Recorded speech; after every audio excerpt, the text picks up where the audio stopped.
마켓나우 2부 시작하겠습니다. 시청자 여러분 안녕하세요. 이지혜입니다. 코스피가 정말 대단하죠. 10거래 연속 쉬지 않고 올라가는 흐름들 나타나고 있습니다. 오늘 장중에 4,750선을 딱 찍는 흐름들을 보여줬습니다. 외국인과 기관의 양매수가 현재 들어오고 있는 상황이고요. 오늘 환율과 또 금리 결정 소식이 있었는데 이 부분 굉장히 궁금하실 것 같아서 저희 마켓나우 2부에서 발빠르게 전문가 연결해서 바로 분석 도움드리겠습니다. 지금 윤여사 메리츠증권 연구위원님 연결하겠습니다. 반갑습니다.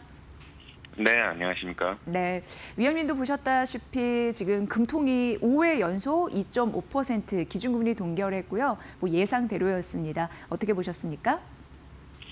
네, 작년까지 우리나라 경제 어려운 여건 때문에 5월 달까지 인하 기조를 유지하면서 기준금리 2.5%까지 낮췄는데요. 그 이후에는 전반적인 재정 정책의 확장, 그리고 이제 코스피 지수의 상승세 이런 것들이 경기 여건 개선이라든지 그리고 일부 유동성이 좀 많이 풀리다 보니까 부동산 시장에 대한 불안이라든지 그리고 또 외환 시장이 지금 가장 큰 문제죠.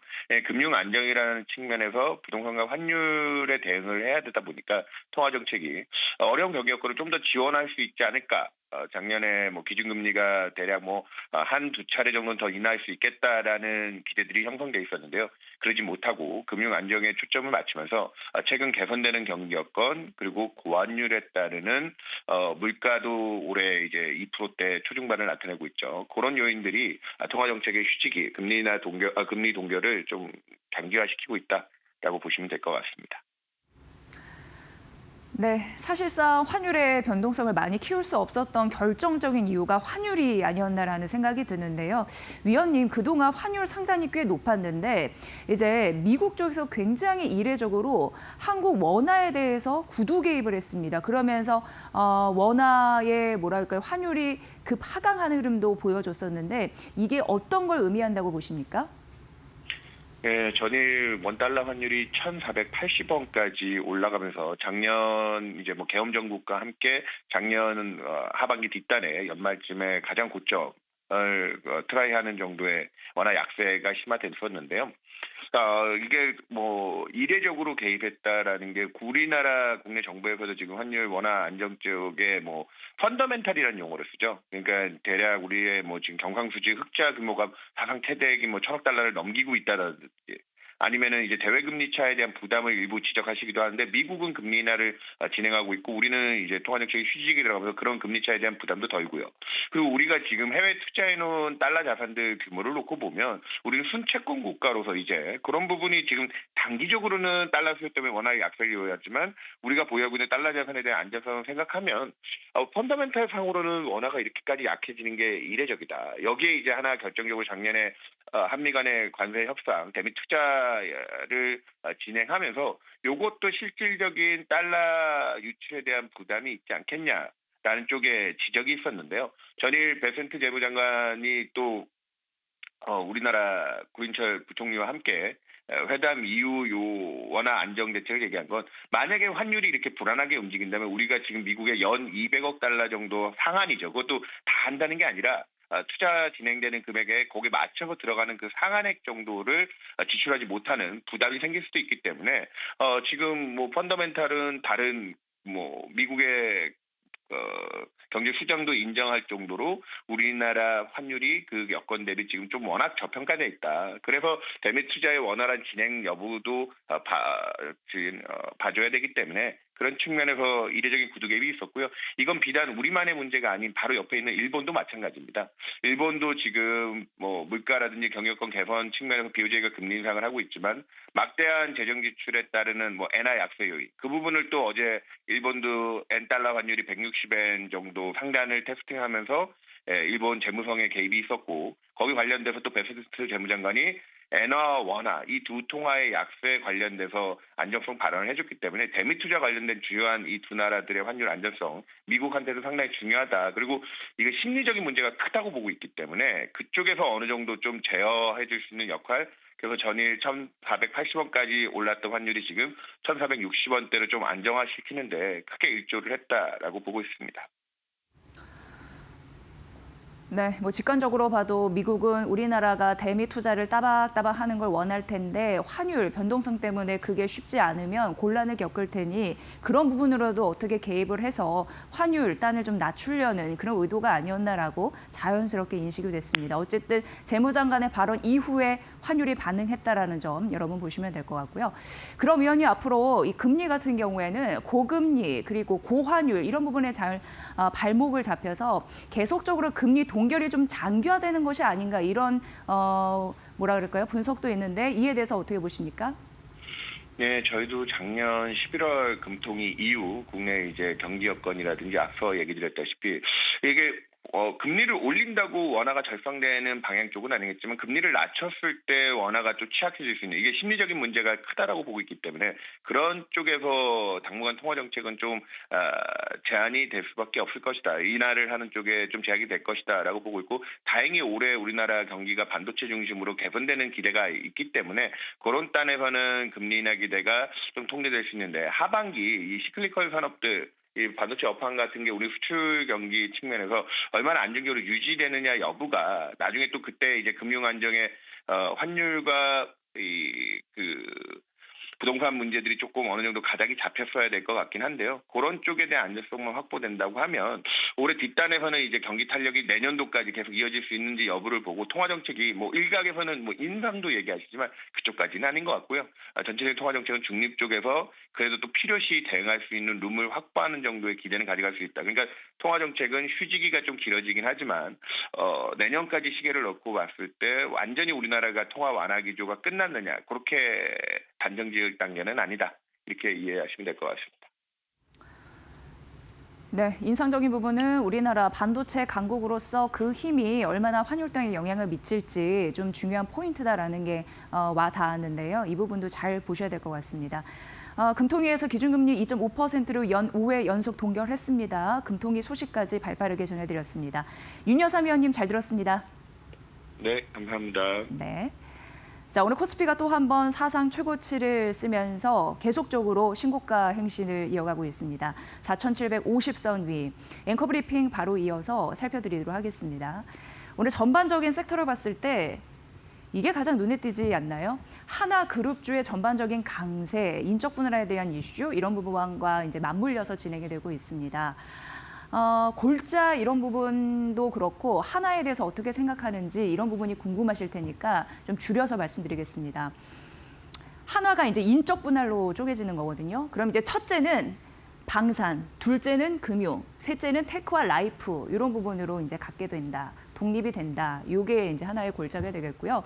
이 인적 분할을 진행을 하면서 하나그룹 측에서는 이런 얘기를 했습니다. 인적 분할로 존속법인 같은 경우에는 이 방산과 조선 핵심 사업에 집중을 할 수가 있고 신설법인 저평가 사업에 성장성이 부각이 되면서 오랫동안 어떻게 보면은 복합 기업 하나가 다 짬뽕되어 있었으니까요. 그런 부분에 대한 디스카운트를 해소할 수 있다라고 얘기를 했습니다. 그리고 일각에서는 이런 얘기도 나옵니다. 사실상 이런 인적 분할 같은 경우에는 기업 가치 성장성 이런 부분을 기업들이 보는 것보다 사실 경영권 승계를 위한 구조 정리일 가능성이 더 높지 않느냐 이런 얘기도 사실상 나오고 있습니다. 어찌됐건 이런 부분이 나왔고 시장에서는 반응하고 있는데요. 오늘 한화 그리고 하나 에어로스페이스, 하나 시스템 같은 경우에는 52주 신고가를 경신을 했고 하나 갤러리아가 상한가 터치하는 흐름들이 나타났습니다. BNK 투자증권에서 오늘 아침에 한화에 대한 목표 주가 상향 소식을 알렸고 오늘 이렇게 인적 분할 소식이 나오면서 대부분의 국내 증권사에서 한화를 분석을 했는데 제가 목표가 상단에 있는 증권사를 얘기를 해드리면 그게 이제 BNK 투자증권인 거고 18만 원으로 올려 잡았습니다. 이유를 봤더니 지배구조에 대한 불확실성이 제거가 됐다라고 하면서 여기서 주주가치 제고를 위한 전략도 제시했으니까 그 부분이 좀 긍정적이었다 봤고요.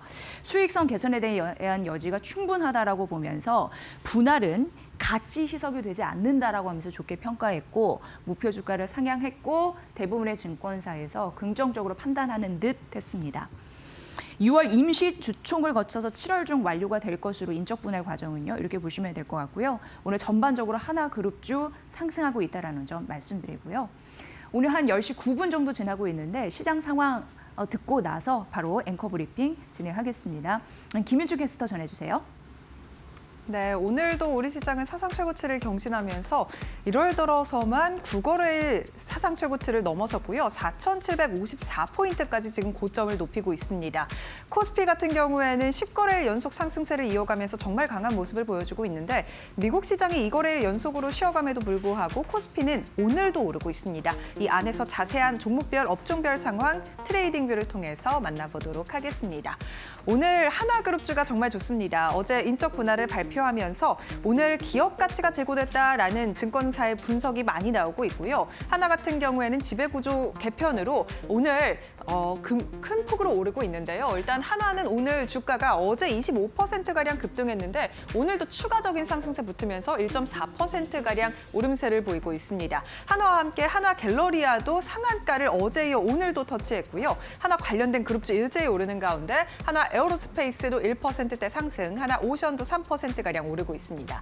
하나 오션은 또 수주 소식이 추가적으로 붙었습니다. VLCC 고부하 가치선에 대해서 세척가량을 수주했다고 공시하면서 오늘 조선 3사의 상승을 함께 이끌어주고 있고요. 하나 오션 3%가량 상세, 삼성중공업도 수주 기대감 붙으면서 6%가량 강세입니다. H대 현대중공업까지 2.6%가량 오르면서 오늘 조선주 쪽으로 좋은 흐름이 포착이 되고 있습니다. 그리고 현대차 그룹주가 장 초반만 하더라도 잠깐 약세를 보였는데 다시 상승으로 올려내면서 좋은 모습을 이어가고 있습니다. 현대차 오늘 신고가를 써냈고요. 1.7%가량 어제 이어 오늘도 추가적인 상승세 보이고 있습니다. 맥쿼리 증권에서는 오늘 현대차에 대해서 목표가를 51만 원으로 올려잡았고 기아에 대해서도 목표가를 22만 원으로 올렸는데요. 이 보스턴 다이내믹스의 지분을 가지고 있다라는 점이 긍정적으로 작용하면서 기아도 오늘 3%가량 상승세 이어갑니다. 어제 이어 오늘도 현대차 그룹주가 날아오르는 가운데 현대모비스까지 1%가량 추가적인 상승세, 오늘 전반적으로 현대차 그룹주, 하나 그룹주가 장 초반에 비해서 계속해서 오름폭을 키우고 있다라는 점이 특징적이고요. 하나 에어로스페이스도 오늘 신고가 경신했습니다. 다만 반도체는 오늘 좀 쉬어가는데 SK하이닉스는 약보합권에서 움직이고 있고요. 삼성전자도 강보합권 내에서 움직입니다. 일단 오늘 전반적으로 시장에서 빨간불 켠 종목들이 훨씬 더 많은데요. 이 조선, 방산, 원전 쪽으로 상승세가 붙으면서 오늘 조방원의 강세가 코스피 지수를 4,750포인트 위로 올려냈습니다. 그리고 오늘 또 특징적인 종목이 삼성바이오로직스입니다. 2.39%가량 오르고 있는데 이 JP모건 헬스케어 컨퍼런스에서 ADC 관련된 좋은 소식을 전했고요. 오늘 2.39%가량 상승세입니다. 오늘 그리고 고려아연도 6% 넘게 튀어오르고 있고 포스코홀딩스도 1.74%가량 오르고 있는데요. 이 포스코 같은 경우에는 이제 미국 LNG 프로젝트에 참여를 한다라는 소식을 밝혔고 포스코 그룹주도 오늘 전반적으로 좋은 모습을 보이고 있습니다. 고려아연은 이제 금과 은 그리고 구리 가격이 모두 사상 최고치를 경신했다라는 소식과 함께 6%대 강세 탄력 붙고 있습니다. 오늘 또 계속해서 이렇게 시장이 좋은 모습을 보이면서 거래대금도 최고치를 경신하고 있는 상황인데요. 증권주의 실적에 바로 반영이 되기 때문에 오늘 증권주도 일제히 좋은 모습을 보이고 있고요. 미래에셋증권 3%대 강세, NH투자증권도 3% 오르고 있습니다. 키움증권과 삼성증권까지 오늘 1%가량 오르고 있고 전반적으로 증권주가 좋은 모습 보이고 있다는 점 확인되고 있습니다. 지금 포스코 DX는 21%가량 급등 중입니다. 하이브도 오늘 좋은데요. 하이브 3% 넘게 오르고 있습니다. 오늘 증권가에서 계속해서 목표가를 올려잡고 있는데 어제도 42만 원으로 높여잡는 움직임이 나왔죠. 오늘 글로벌 증권가에서도 하이브에 대한 목표 주가를 올려잡았습니다. 하이브 같은 경우에는 BTS의 이제 컴백이 남아있죠. 월드 투어를 79회가량 진행할 예정인데 이에 따른 영업이익과 실적의 상승폭이 굉장히 기대된다라는 리포트가 많이 나오고 있고요. 오늘 주가도 이를 반영해서 3%가량 오르고 있습니다. 코스닥 시장 상황도 열어보겠습니다. 오늘 코스피에 비해서 코스닥 시장은 전반적으로 파란불 켠 종목들이 압도적으로 많습니다. 조금 다른 시장 분위기가 형성되고 있는데요. 최근 들어서 코스피 시장이 약 14%가량 오를 동안 코스닥 시장은 약 1%에서 2% 내외의 상승을 기록하고 있습니다. 전반적으로 코스닥이 지지부진한 움직임을 계속해서 보이고 있는데 아무래도 시가총액 상위 종목단에 많이 위치해 있는 제약바이오주들이 좀 지지부진한 움직임을 계속해서 가져가고 있기 때문입니다. 알테오젠 2%가량 계속해서 하락하고 있고요. 리가켄바이오 바이오사이언스도 3%대 하락, 그리고 비만 치료제 관련해서 JP모건 헬스케어 컨퍼런스 기대감 안고 가고 있었던 D&D 파마텍도 오늘 4% 넘게 하락하고 있습니다. 삼천당제약도 6% 넘게 밀리면서 오늘 전반적으로 기술 수출 이전 기대감을 가지고 가고 있었던 기업들 세론 현상이 빠르게 나오고 있고요. 펩트론도 8%대 하락, 보로노이도 5% 넘게 하락하고 있습니다. 다만 제약바이오 안에서 그래도 미용 의료기기는 좋은 모습을 보여주고 있는데요. 파마리서치는 2% 넘게 오르고 있고 클래시스와 원텍까지 전반적으로 약 2%가량의 상승세를 유지하고 있습니다. 오늘 코스닥 시장 안에서는 로봇 관련된 종목들이 좋습니다. 로봇 관련해서 현대차 그룹의 상승과 함께 코스닥 시장 안에서도 로봇 관련된 종목들이 튀어오르고 있고요. 하이젠 RNM도 1%가량 상승, 레인보우 로보틱스, 그리고 유일 로보틱스까지 5%대 강세 탄력 붙고 있습니다. 로봇 관련된 종목들, 또 두 자릿수 상승을 기록하고 있는 종목들도 굉장히 많으니까요. 살펴보시면 좋을 것 같습니다. 오늘 반도체 소부장도 전반적으로 좋은 모습 보이고 있고 일단은 오늘 시장 안에서는 이 제약바이오는 쉬고 있고 이 첨단 기업들 위주로 좀 오르고 있다라는 점이 특징적입니다. 지수 상황 어떨까요? 지수 상황 바로 열어보겠습니다. 오늘 일단 코스피가 정말 상승 탄력을 강하게 받아가는 가운데 지금 4,751포인트까지 넘어서면서 고점 부근 지나고 있습니다. 54포인트까지 고점을 높였고요. 현재 시간 기준으로도 0.6%가량 오르면서 4,752포인트, 일중 고점 부근을 지나가고 있습니다. 코스닥 같은 경우는 강보합이고요. 942선 지나갑니다. 오늘 하락과 상승을 조금 번갈아 가면서 보이고 있는 코스닥 시장인데 일단은 오늘 현재 시간 기준으로는 942선 지나가고 있습니다. 매매 동향도 바로 열어보도록 하겠습니다. 오늘 코스피 시장에 외국인과 기관의 쌍끌이 매수세가 들어옵니다. 일단 원달러 환율이 1,460원대로 내려왔습니다. 어제 1,479원까지 고점을 높이면서 고환율에 대한 부담을 안고 가고 있었는데요. 미국 베센트 재무장관이 원화 가치에 대한 구두 개입을 하게 되면서 원달러 환율이 10원 넘게 급락했습니다. 오늘 외국인의 수급이 250억가량 코스피 시장에 들어오고 있다는 점이 긍정적이고요. 기관도 3,000억가량 순매수 중입니다. 개인은 3,600억가량 팔면서 오늘 외국인과 기관의 수급이 들어오고 있다는 점이 특징적인데요. 코스닥 시장은 어떨까요? 코스닥 시장도 열어보겠습니다. 오늘 코스닥 시장도 외국인과 기관의 쌍끌이 매수세가 들어오고 있습니다. 오늘 개인이 차익 실현 물량을 빠르게 뱉어내고 있는데 코스피와 코스닥 시장 양시장 모두 이 외국인과 기관의 수급이 받쳐지고 있고 개인은 팔자세를 보이고 있다는 점 확인되고 있습니다. 지금까지 시장 상황 열어봤습니다. 일단 반도체 이슈 주목하셔야 됩니다. 삼성전자와 SK하이닉스가 양봉의 흐름을 보이고 있습니다. 삼성전자는 시가 대비해서 플러스로 전환이 됐습니다. 반도체 전반적으로 좀 희비가 엇갈릴 수 있고 약간 경계감이 있는 요소가 있어서 잠시 좀 언급드리겠습니다. 미국 반도체 포고물에 대한 이슈인데 트럼프 대통령이 행정 서명 이슈가 있거든요. 뭐냐면 미국으로 수입됐다가 다시금 다른 나라로 가는 예를 들어서 엔비디아의 AI 칩 H200 같은 칩에 대해서 25% 관세를 때리겠다. 그리고 반도체뿐만 아니라 이 파생 상품에 대해서도 관세를 확대하겠다라는 부분 때문에 우리나라 삼성이나 SK하이닉스가 이 부분을 주목하고 있다는 소식 또한 전해졌으니까 이 부분도 보셔야 될 것 같습니다. 일단 정리해놓은 이러한 이슈가 좀 탄탄하게 받쳐주기 때문에 오늘도 흔들리지 않고 잘 가지 않나라는 생각이 일정 부분 듭니다.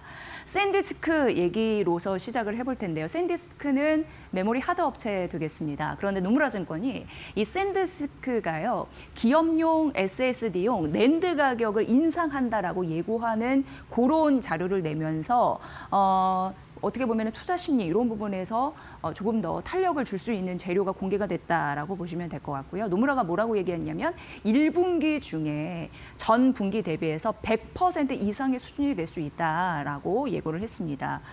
지금 어떻게 보면은 일부 고객에 1년에서 3년치 물량을 확보하기로 하면서 선물로 내라. 전에 이렇게 지금 메모리 공급 업체에서 하고 있는 바 갑중의 감이다. 그리고 그 메모리 업체는 당연히 삼성전자, SK하이닉스, 마이크론 등등등 샌디스크 이런 부분이 다 포함이 되어 있다라고 보시면 될 것 같습니다. 그러면서 이 내용은 이제 샌디스크라고 보시면 될 것 같고요.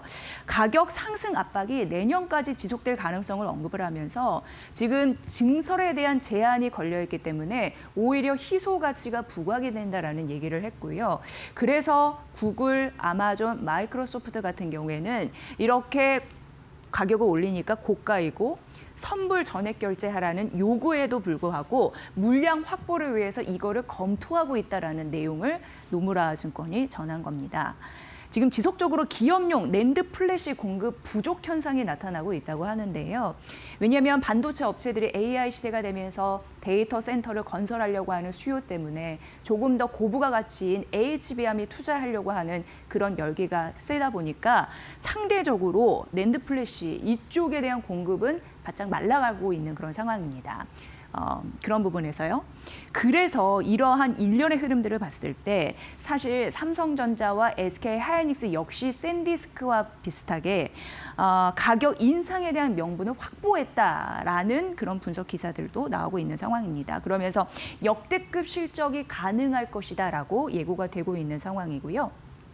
지금 보시면 낸드 플래시에 대한 말씀인데 가격 인상에 대한 명분을 확보했다라고 말씀드렸는데요. 낸드 플래시 특히나 이제 수익성 측면에서 기업용이 소비자용보다 훨씬 수익성이 좋아서 이런 부분으로서는 공급자 입장에서는 좋습니다.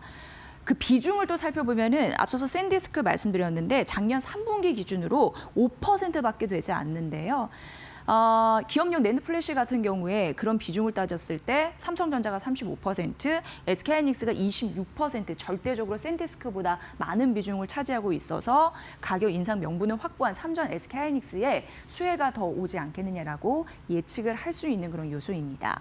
번스타인 같은 경우에도 샌디스크의 목표 주가를 많이 올렸더라고요. 목표 주가 $300에서 $500로 올려 잡았으니까 이 부분도 참고해 보시면 될 것 같습니다. 다음 페이지 보시면요. 엔비디아가 HBM4에 대해서 그 사양을 상향 조정하겠다 이런 보도가 나왔습니다. 그러면서 시장에서 주목하는 거 그럼 삼성전자와 SK하이닉스가 또 출발선에 딱 서서 경쟁을 치열하게 하는 것이 아닌가라는 보도들이 나오고 있는 상황입니다. 왜냐하면 HBM4부터 특징적인 부분이 있습니다. 저희 마켓나우 2부나 머니코드에서도 종종 언급해드린 바가 있는데 이 베이스 다이, 로직 다이 이런 부분에 대한 중요성이 부각되는데요. HBM 같은 경우에는 디램을 갖다가 수직으로 쭉 쌓아 올린 거를 얘기하는데 그 가장 맨 밑에 달린 칩이라고 보시면 됩니다. 그래서 언제 어디로 얼마큼 빠르게 갈지 알려주는 지능적인 그런 작용을 하는 굉장히 중요한 핵심이다라고 보시면 되는데 이 성능 경쟁이 이제 시작된 겁니다. 왜냐하면 엔비디아에서 HBM4 이쪽 사양을 지금 상향하겠다라고 얘기를 했으니까. 그래서 디램 그 다이에서 로직 다이로 지금 설계 역량 이 경쟁이 이제 시작이 될 듯합니다.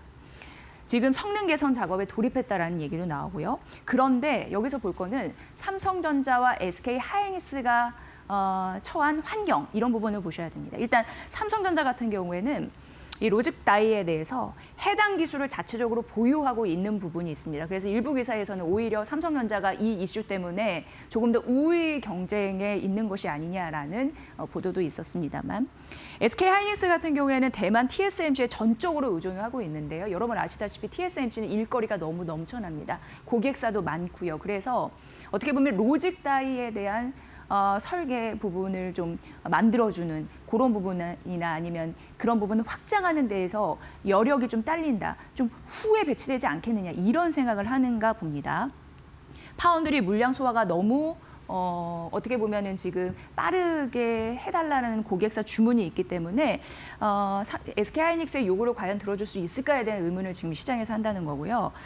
또 하나의 문제는 지금 디램 생산을 중국 우시와 국내에서는 이천 공장에서 하는데 갈수록 이 두 공장에 대해서 기술 격차가 커지고 있다고 합니다. 중국은 아시다시피 미국 쪽에서 간섭이 좀 심합니다. 그래서 여러 가지 반도체 장비 반입 같은 경우에도 검사를 받고 들어가야 되는 쉽게 얘기해서 그런 위치에 처해 있습니다. 그렇기 때문에 TSMC의 의존도도 높고 중국 쪽의 공장에 대한 미국 감시 이런 부분도 까다로워서 만약 HBM4에 대한 경쟁의 그 선에 놓였을 때 누가 그것을 잘 통과하고 수익을 낼 것인지 이 부분을 이제 생각을 해봐야 된다라는 게 골자입니다. KB증권에서 오늘 아침에 삼성전자에 대한 그 증권사 리포트를 내놨거든요. 목표 주가는 20만 원으로 유지한다라고 얘기하면서 이 부분을 말씀드렸으니까 관련된 것만 좀 찾아서 소개를 해드리겠습니다. 올해 영업이익단은 145조 원으로 받고 지금 삼성전자 영업이익단 155조까지 높아지고 있는 상황이고요. 3월부터 KB증권은 이렇게 얘기했습니다. 엔비디아의 HBM4를 본격적으로 출하를 하면서 업계 최고 성능을 구현할 수 있는 위치에 갈 것이다라고 긍정적으로 굉장히 판단한 거죠. 그리고 엔비디아의 차세대 부분인 루빈 제품 공급에서도 우위를 차지할 것이다라는 전망도 있다라고 얘기를 했습니다. HBM 점유율 선두권 진입 기대. 좀 맞아떨어지는 어떤 일련의 그런 분석을 해놨다라는 데에서 목표 주가 20만 원 유지했으니까 이 부분도 관련 사항으로 알아두시면 될 것 같습니다. JP모건에서 아시아 반도체 시장에 대해서 분석을 했습니다. 그러면서 골자만 말씀드리면 일단 수혜는 우리나라가 당연히 들어가 있습니다. 삼성전자, SK 하이닉스 이걸 좀 보여드리려고 했고 알칩이나 TSMC가 들어간 이런 이유들은 AI의 수혜가 좀 확실한 기업이다라고 얘기를 했고요. 아시아 시장 전반적으로 이제 올해 같은 경우에는 반도체 시장에 대해서 수요가 양극화될 거라고 하면서 K자형 회복을 얘기했습니다. 양극화가 K잖아요. 이게 벌어져 있으니까 이걸 좀 예상했습니다. 그러면서 아시아 반도체 시장의 강세와 약세 요인을 지적을 해놨는데 강세는 AI 서버, HBM, 최첨단 로직 반도체, ESSD, 기업용 반도체 다 앞서서 일맥상통하죠. 말씀드린 부분이 있고요. 약할 것으로 예상되는 섹터는 일반 소비자 가전, PC, 스마트폰입니다. 원가 부담이 있겠죠. 메모리 가격 급등하면서 원가 부담이 확대되니까 수요 회복이 제한이 될 것이다. 이런 연결고리까지 설명해 드리도록 하겠습니다.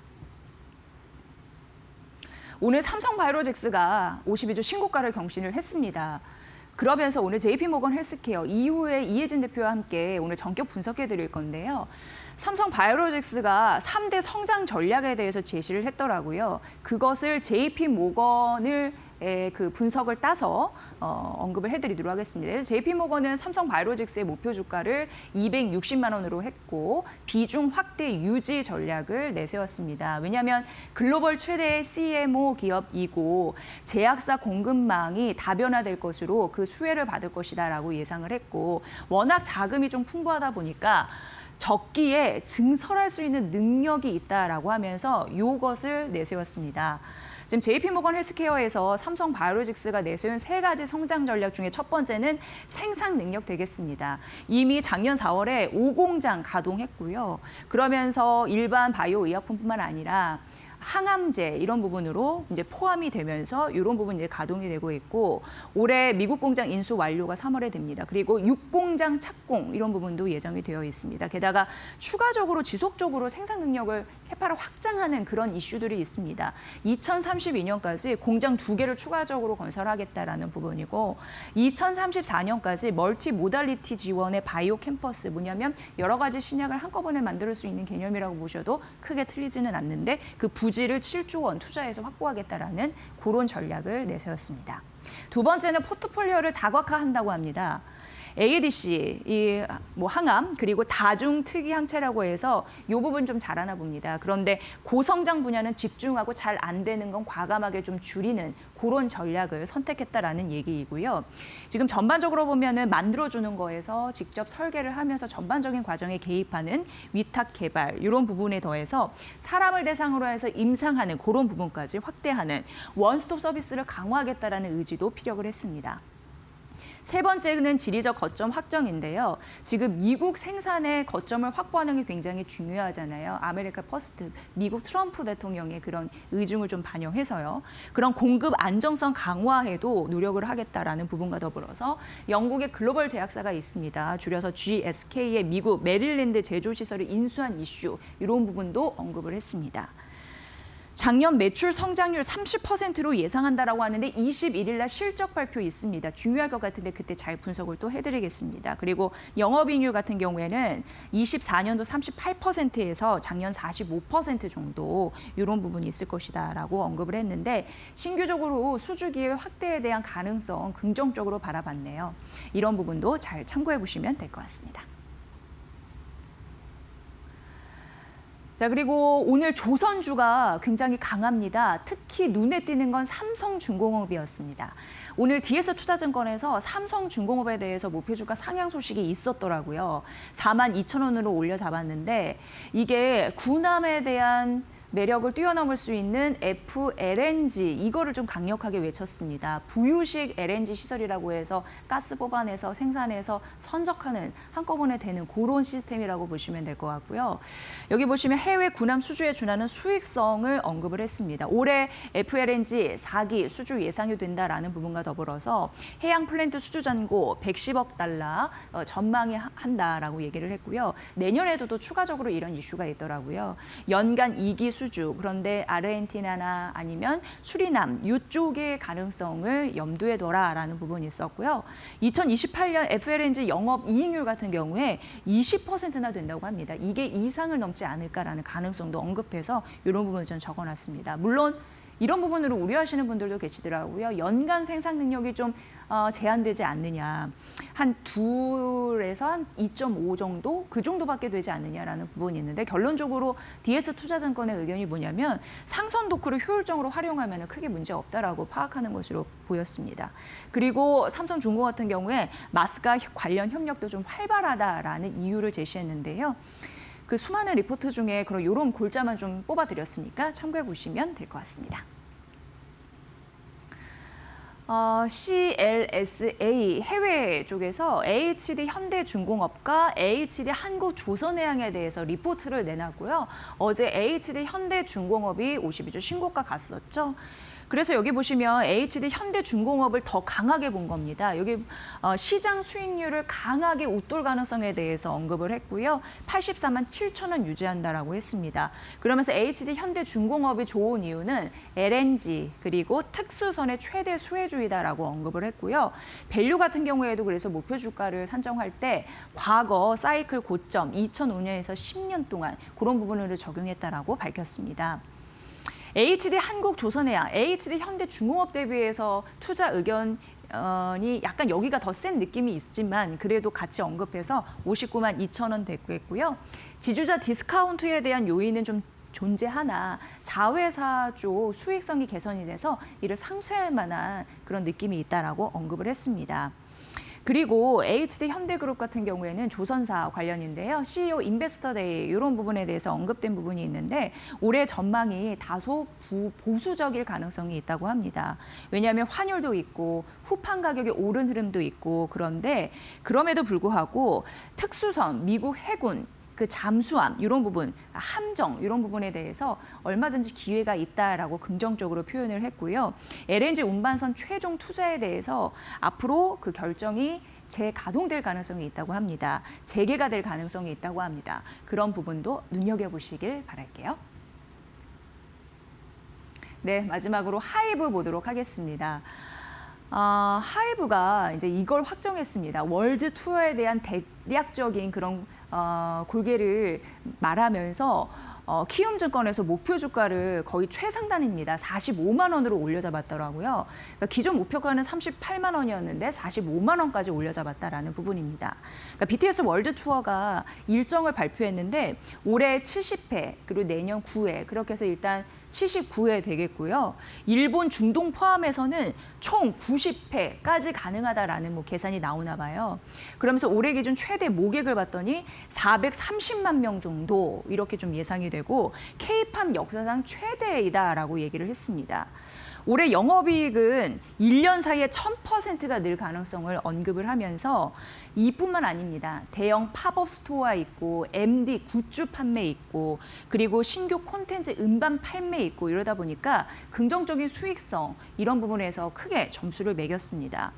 그리고 저연차 IP들도 빠른 성장을 하고 있는데 대표적으로 캣츠아이 얘기를 하고 있고 작년에 남미 현지화그룹 이제 데뷔를 했고 올해도 하나 좀 예정이 되어 있습니다. 미국 걸그룹 데뷔 있는데 이런 부분으로 아주 긍정적인 시너지가 날 거라고 예상하면서 목표 주가 45만 원으로 올려잡았으니까 이 부분 참고해 보시고요.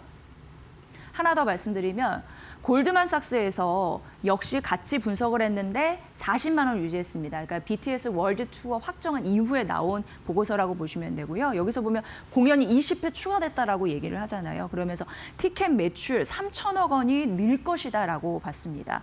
굿즈 매출 1,500억 원 정도 예상을 했고요. 이게 이제 티켓 판매의 약 50% 정도 수준이라고 합니다. 그래서 올해 영업이익을 봤을 때 추정치 최대 19% 정도 추가적으로 추가적으로 상승이 가능하다라는 매력, 이런 부분도 언급을 해놨는데 좀 중요한 자료가 될 것 같네요. 네, 이렇게 하이브까지 살펴봤고요. 오늘 시장 또 한 번 사상 최고치를 쓰면서 그 끝이 어디인가. 정말 이러다 금방 5천이 가나? 이런 기대감 갖게 하는데 들어봐야 될 것 같습니다. 김태훈 이데일리 온 파트너 연결하겠습니다. 파트너님 반갑습니다. 네, 안녕하세요. 네, 오늘 시장 어떻게 보세요? 네, 오늘 새벽에 끝난 미국 시장이 좀 불안하게 움직였습니다. 거기에 비해서 우리 시장은 그래도 코스피 지중 종목, 특히 지수 관련 대형주들 중심으로 그래도 플러스를 빨간색을 켜고 있죠. 하지만 지금 시장에서는 우리나라 원화에 대해서 미국 쪽에서 나름대로 원화가 너무 낮다는 이런 반응이 나오면서 오늘 금통위에서 기준금리를 동결로 갔지만 향후 원화 강세를 위한 여러 가지 조치들이 나올 수 있다라는 말들이 나오고 있습니다. 하지만 작년에 우리나라 수출 시장에서 확인할 수도 있듯이 지금 현재 원달러 환율대에서 우리가 7천억 달러 수출을 성공을 해냈습니다. 그러면서 수출에는 분명 지금 원화 이 환율이 낮은 원화 약세가 말 그대로 이 수출에는 도움이 되고 있죠. 그래서 우리나라 주요 수출주인 삼성전자나 SK하이닉스, 현대자동차 관련주들이 강세를 나타내는 겁니다. 그리고 작년에서도 이런 반도체와 자동차가 이 수출을 견인해갖고 이런 쪽의 실적이 좋았습니다. 또한 조선, 방산, 원전 이런 쪽에서도 나름대로 실적을 내고 있고 특히 방산과 이 조선은 수출에 관련해서도 굉장히 수익을 많이 내고 있는 그런 쪽이죠. 그렇기 때문에 지금 시장에서 올해 2026년 지금 증시에서도 이러한 실적이 좋아질 종목들에 대한 포트폴리오를 정비하고 있는 그런 모습을 보이고 있습니다. 그렇기 때문에 조방원 내에서 이 순환매를 보시면서 여기에 하나 껴넣는다면 로봇주를 넣을 수가 있겠죠. 로봇주 CES 2026이 끝나고 나서 오직 이 피지컬 AI에 대한 구체적인 말들이 나오면서 이 로봇주에 대해서 계속 지속적으로 매수세가 유입되고 있습니다. 오늘은 레인보우 로보틱스 같은 대장주마저도 8%대 강세를 나타내면서 전반적으로 시장이 로봇주들의 지금 매수세가 몰리고 있는 걸 볼 수가 있는데요. 로봇주는 보스턴 다이내믹스 IPO에 대한 기대감 그리고 또 이 IPO가 성공할 경우에는 말 그대로 휴먼 로봇에 대한 조기의 양산에 대한 기대감이 있기 때문에 이런 쪽에 로봇 부품주의 매수세가 여전히 유효할 것이고 상반기 내내 이어질 가능성이 큽니다. 자, 그리고 증권주들이 어제 한화의 인적 분할 소식과 함께 5%대 이 자사주 소각 소식이 들렸습니다. 특히 이 한화 같은 경우는 전체 지분의 그 5%를 태워버리는 거기 때문에 증권주로서는 굉장히 큰 호재가 되죠. 왜냐하면 이 자사주 소각은 주주가치 환원에 대한 정부의 정책과 맞떨어지는 것이고 이것은 다른 기업들에게도 자극이 됩니다. 이 주식 소각을 하기 위해서는 우선 주식을 사야 되기 때문에 증권주들에게는 수익이 발생할 수밖에 없는 기회죠. 이런 부분도 보시고 오늘 한화갤러리아가 또 상한가를 쳤습니다. 이번 한화의 인적 분할의 가장 큰 수혜는 한화갤러리아가 보게 됩니다. 그렇기 때문에 이런 부분이 주가에 반영이 되고 있고 특히 한화가 우주항공 분야를 말 그대로 향후 미래 먹거리로서 제대로 투자할 수 있을 것이다라는 기대감이 나면서 우주항공주도 역시나 동반해서 강세를 나타내고 있습니다. 지금 시장에서 올해 시장에서 수익을 많이 낼 수 있는 쪽에 매수가 유입되면서 관련 종목들을 포트폴리오에 담는 모습들이 나타나고 있습니다. 조방원 그리고 또 로봇까지 포함된 이 순환매 장세에서 파란색을 띠는 종목들은 말 그대로 싸게 살 기회를 준다고 생각하시면서 파란색 종목들을 먼저 편입하시는 게 그 수익 면에서는 도움이 되는 그런 장세가 펼쳐지고 있습니다. 네, 잠시 숨을 고르는 종목들을 탐색하는 그런 것도 굉장히 필요하네요. 자, 오늘 관심주 어떤 종목입니까?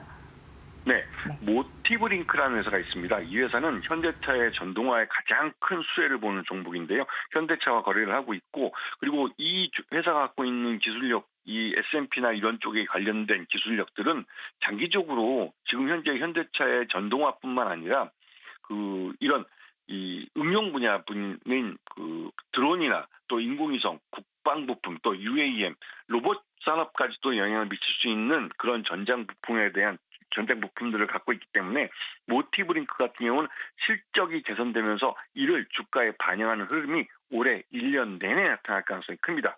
그렇기 때문에 이런 종목들을 쌀 때 편입해 두셔야 지금 시장에서 수익률을 가져갈 수 있습니다. 네, 모티브 링크 종목 설명까지 잘 들었습니다. 오늘 설명 감사드립니다. 네, 감사합니다. 네, 김태훈 이데일리 오은 파트너였습니다.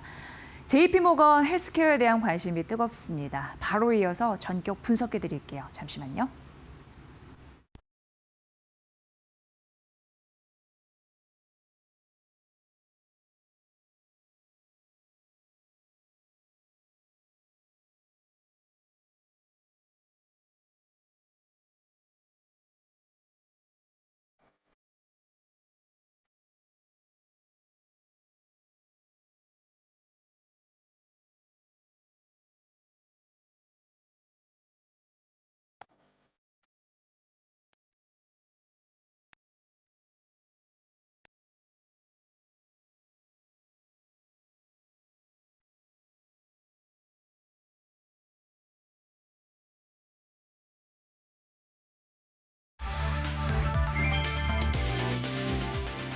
엔비디아가 6세대 고대역 폭메모리의 데이터 전송 속도를 기존 10기가 bps에서 13기가 bps로 높이면서 삼성전자와 SK하이닉스가 성능 개선 작업에 돌입했다. 이번 상향 조정으로 HBM의 핵심인 로직다이 경쟁이 본격화되고 있다. 로직다이는 신호와 전력을 제어하는 두뇌 역할을 하는데 이를 자체 설계할 수 있는 삼성전자가 구조적으로 유리하다는 평가가 나온다.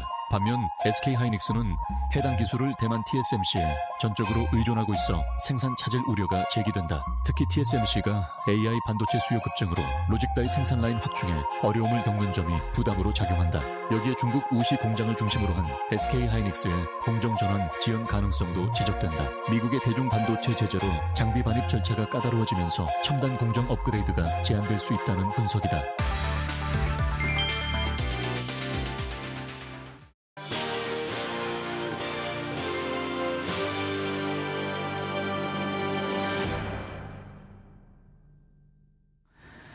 현재 전 세계 굉장히 유명한 제약바이오 거대 공룡들이 한 곳에 모여 있습니다. JP모건 헬스케어 오늘 전격 분석해 드립니다. 오늘 굉장히 중요한 그런 이슈입니다. 이혜진 인풀바이오 리서치 대표 모셨습니다. 대표님 반갑습니다. 네, 안녕하세요. 네, 너무너무나 뵙고 싶었는데 딱 오늘이 적기라고 말씀하셨다고 네. 그래서 오늘 들을 얘기가 상당히 많을 것 같은데요. 연초 이제 매년 열리는 JP모건 헬스케어잖아요. 그 중요성이 날로 더 커지고 있다고요? 어떻게 보셨습니까? 네. JP모건 헬스케어 컨퍼런스 그러면은 우리가 다른 학회들은 굉장히 많이 알고 계실 거예요. 그리고 제약바이오는 무슨 그렇게 학회가 많냐 네. 이렇게 얘기하는데요. JP모건 헬스케어 컨퍼런스는 다른 학회와는 조금 차별화된다 이렇게 보셔야 할 것 같습니다. 다른 학회 같은 경우에는 특정한 질병을 연구하는 그런 연구들을 발표하는 자리입니다. 그래서 우리 약물이 그동안 치료하지 못했던 그런 질병을 치료합니다. 잘합니다. 그리고 그 물질을 소개하는데요. JP모건 헬스케어 컨퍼런스는 금융이 중심이 됩니다. 그러니까 투자자들이 중심이 된다라고 보시면 될 것 같고요. 기관 투자가라든가 아니면은 증권사 그리고 운용사 그리고 벤처 캐피탈 같은 데들이 투자처를 발굴하기 위해서 모이는 자리다 이렇게 보시면 될 것 같습니다. 특히나 매년 연초에 개최가 됩니다. 따라서 올해 한 해 동안 제약바이오의 전체적인 흐름을 파악할 수 있다라는 장점이 있겠죠. 그래서 제약바이오 전체적으로는 어느 정도 비중을 가져가야겠다라고 해볼 수도 있고요. 그 안에서 어떤 특정한 그런 모달리티나 아니면 질병에 집중적으로 연구하는 그런 분야를 내가 조금 더 비중을 더 둬야겠다 이렇게 판단할 수도 있을 것 같습니다. 그리고 무엇보다 중요한 것은 빅파마들이 1년 동안에 어떤 식으로 경영을 해 나갈지 그런 경영 계획과 전략에 대해서 전체적으로 발표하는 자리입니다. 그런데 왜 이 그 빅파마들의 발표가 중요하냐면요. 이 빅파마들이 발표하는 그 내용 전체를 다 모아놓으면은 1년 동안에 있는 바이오의 흐름을 우리가 읽을 수가 있습니다. 네네. 따라서 굉장히 중요하다라는 거고요. 이 1년 동안에 CEO들이 발표하는 한 해 동안의 빅파마의 경영 계획을 듣기 위해서 다 모인다. 이렇게 말씀드려도 과언이 아닙니다. 네. 그러니까 이게 굉장히 현실적인 그런 컨퍼런스 같아요. 기업 네. 입장에서도 투자들이 제법 모여 있다고 하니까 네. 정말 어떻게 보면 비즈니스의 하나의 장이 아닌가 이런 생각이 드는데 그렇다 보니까 단기 성과 발표도 뭐 중요하겠지만 네. 그보다 더 중요한 거는 빅 파마들의 중장기 신약 개발 어떻게 하는지 네, 그 말씀해 맞습니다. 주셔서 딱 와닿았거든요. 네. 그런 부분이 아닐까 싶은데 지금까지 이제 진행이 됐잖아요. 며칠 네. 좀 괜찮은 그런 이슈가 있었는지 궁금해요. 아직까지 JP모건 헬스케어 컨퍼런스가 예. 진행이 되고 있는 네, 거죠. 네, 네. 3일째까지 지났고요. 그래서 이틀째까지 이제 빅파마들이 발표했던 그 내용들을 조금 살펴볼 필요가 있습니다. 우리가 잘 알고 있는 일라이 릴리.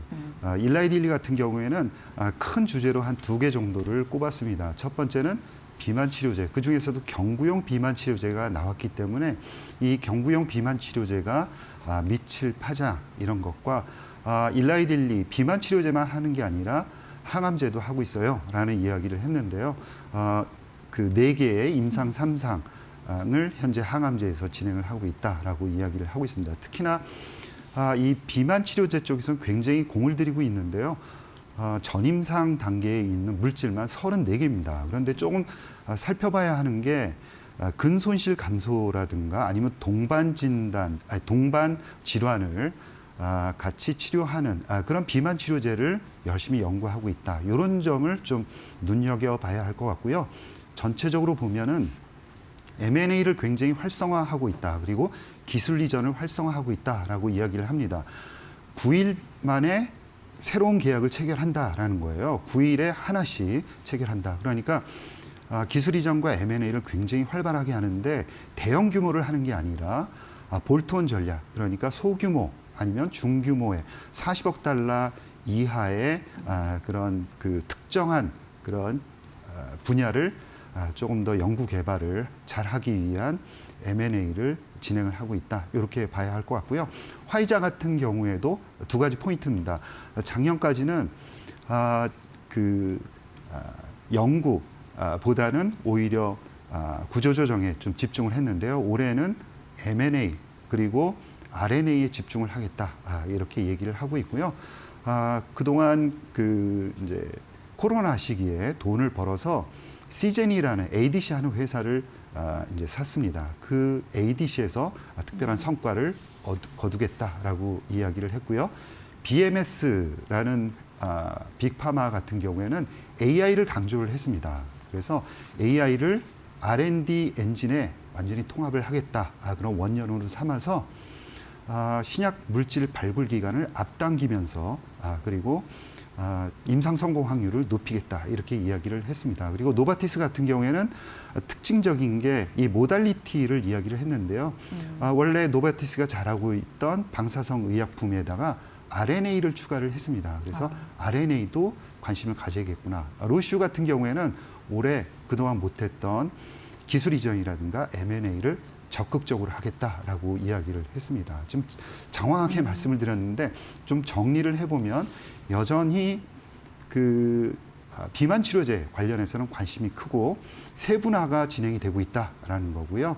모달리티 측면에서는 ADC, 그다음에 RNA 쪽, 그다음에 RLT 이렇게 보셔야 할 것 같고 AI에 대해서 굉장히 관심들이 많아지고 있다라는 겁니다. 그리고 대형 M&A보다는 볼트온 M&A, 중소형 M&A가 앞으로 올해 많이 진행될 것이다. 이렇게 요약을 할 수 있을 것 같습니다. 네, 이렇게 한눈에 딱 말씀해 주시니까 정리가 되면서 네. 되게 좋았어요. 근데 이게 되게 중요한 부분이 국내 기업 기술 이전 사이클이 사실 어떻게 보면은 JP모건 헬스케어 이후에 본격화되는 흐름들이 있어서 네. 잘 봐야 된다 네, 이런 얘기를 맞습니다. 들었는데 그거는 맞는 거죠. 네, 예. 맞습니다. 그리고 우리 국내의 기업들 예를 들어서 삼성바이오로직스 오늘도 52주 신고가를 네. 기록했던데 셀트리온, D&D 파마테, 알테오젠 등이 다 여기 가 네, 있습니다. 네.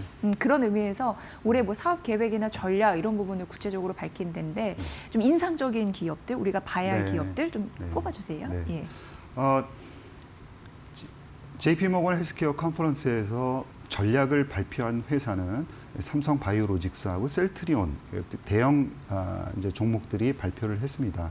삼성바이오로직스 같은 경우에는 크게 한 3가지 방향으로 이제 잡았죠. 그러니까 물류 거점을 그리고 생산 거점을 다양하게 가져가겠다. 그 다음에 포트폴리오를 다양하게 하겠다. 그 다음에 생산을 캐파를 점점 늘려가겠다라고 하는 거고요. 특히 이 메릴랜드에 이제 미국 거점을 마련을 했습니다. 아마 향후에 이 생물보안법에 대해서 적극적으로 대응을 해 나가지 않을까라고 생각을 할 수가 있을 거고요. 같고요.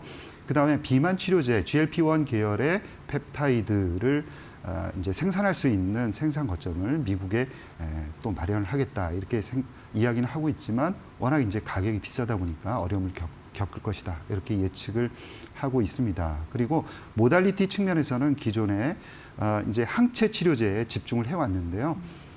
이중 항체라든가 삼중 항체 이런 다중 항체 그리고 최근에 각광을 받고 있는 ADC 쪽으로 포트폴리오를 확장해 나가겠다. 아마 ADC는 올해부터 적극적으로 생산을 하지 않을까 그렇게 생각을 하고 있습니다.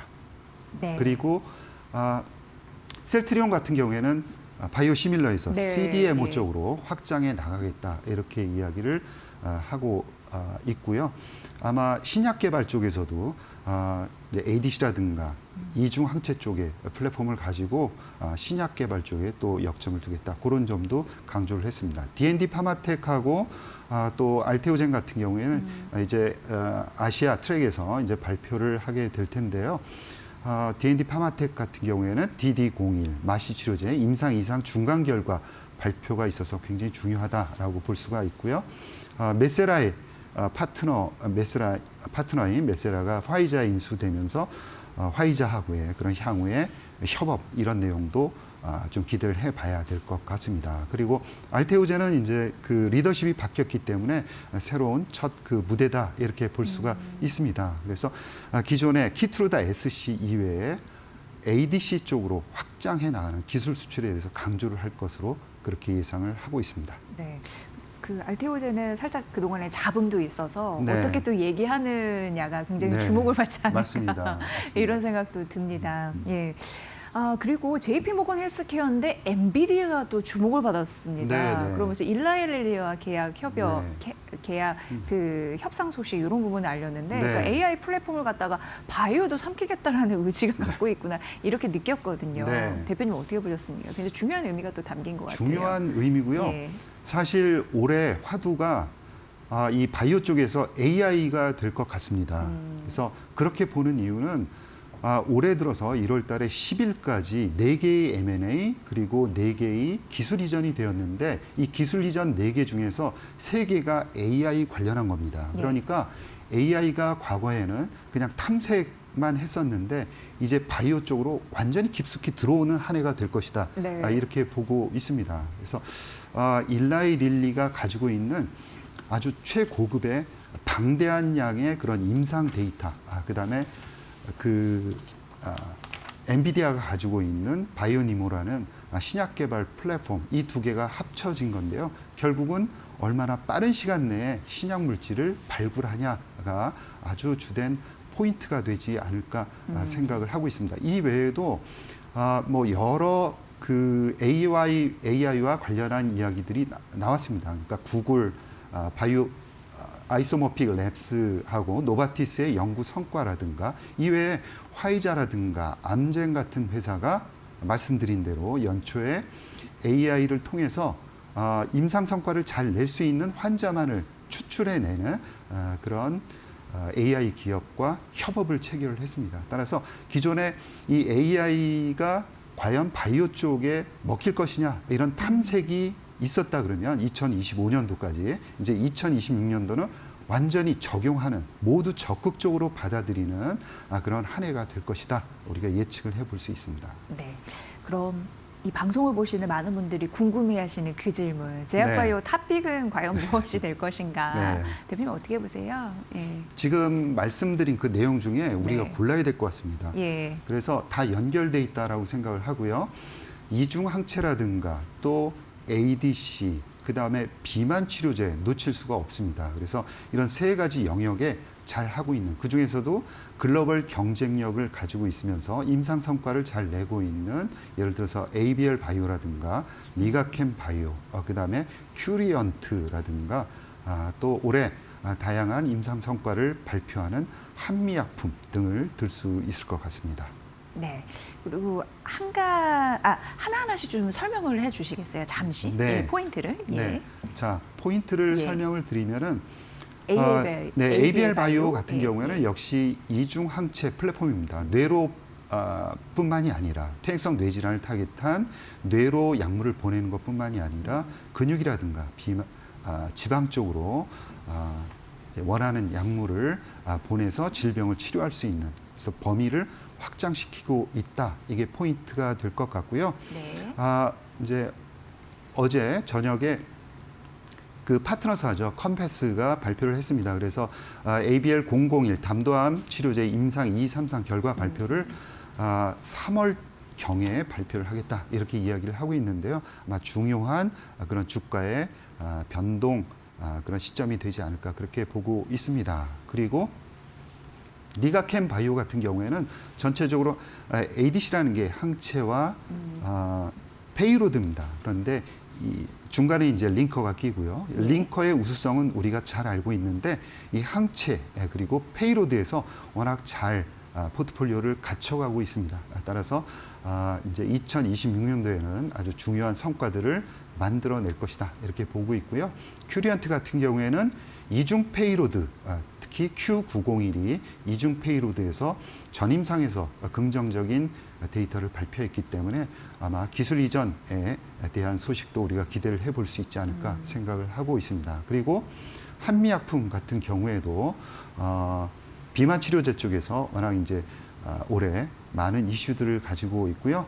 또 앞으로 발표될 마시 치료제에 대한 임상 이상도 기대를 해봐야 할 것 같습니다. 네. 그리고 앞서 잠시 언급 나왔던 알테오젠 같은 경우에도 궁금한 게 최근 또 UBS에서 네. 목표 주가 엄청 낮게 네. 거의 현재 주가의 반토막 치면서 얘기를 또 했잖아요. 네, 네.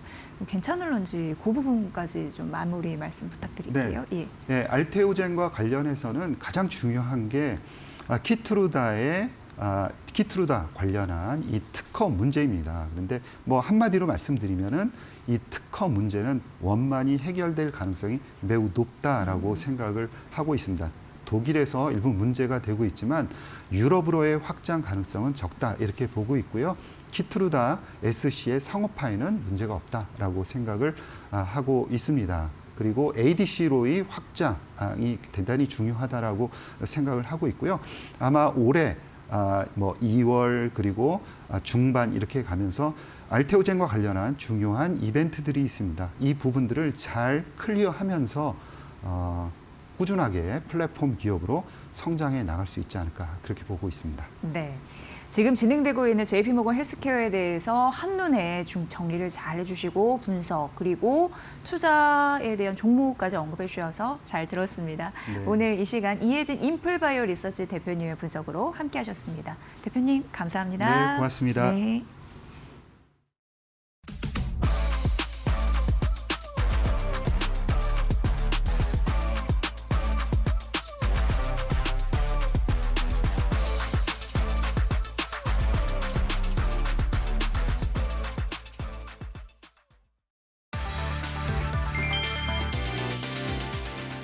현대차그룹 주가가 연일 최고치를 경신하며 질주하고 있다. 로봇기업 보스턴 다이나믹스의 기업 가치가 급등하고 이를 통한 생산비 절감 기대가 반영된 결과다. 맥쿼리 자산운용은 15일 현대차 목표 주가를 기존 40만 원에서 51만 원으로 28% 올렸다. 기아는 22만 원, 현대모비스는 56만 원, 현대글로비스는 32만 원으로 각각 상향했다. 맥쿼리는 보스턴 다이나믹스의 기업 가치를 인수 당시 10억 달러에서 400억 달러로 재평가하며 그룹 밸류에이션을 재산정했다. 로봇 도입으로 인건비가 대폭 줄고 생산성 향상 효과가 크다는 분석이다. CES 2026에서 공개된 휴머노이드 로봇 아틀라스는 인간형 동작을 구현하며 주가를 자극했다. 실제로 현대차 시가총액은 일주일 새 14조 원 급증, 100조 돌파 기대감이 커지고 있다. DS, 교보, 대신 등 국내 증권사들도 잇따라 목표가를 45에서 50만 원대로 상향했다. 다만 단기 급등에 따른 부담도 커졌다. 주가가 이미 미래 성장 기대를 상당 부분 선반영한 만큼 단기 진입보다는 조정 구간에서의 분할 접근이 바람직하다는 의견이 나온다.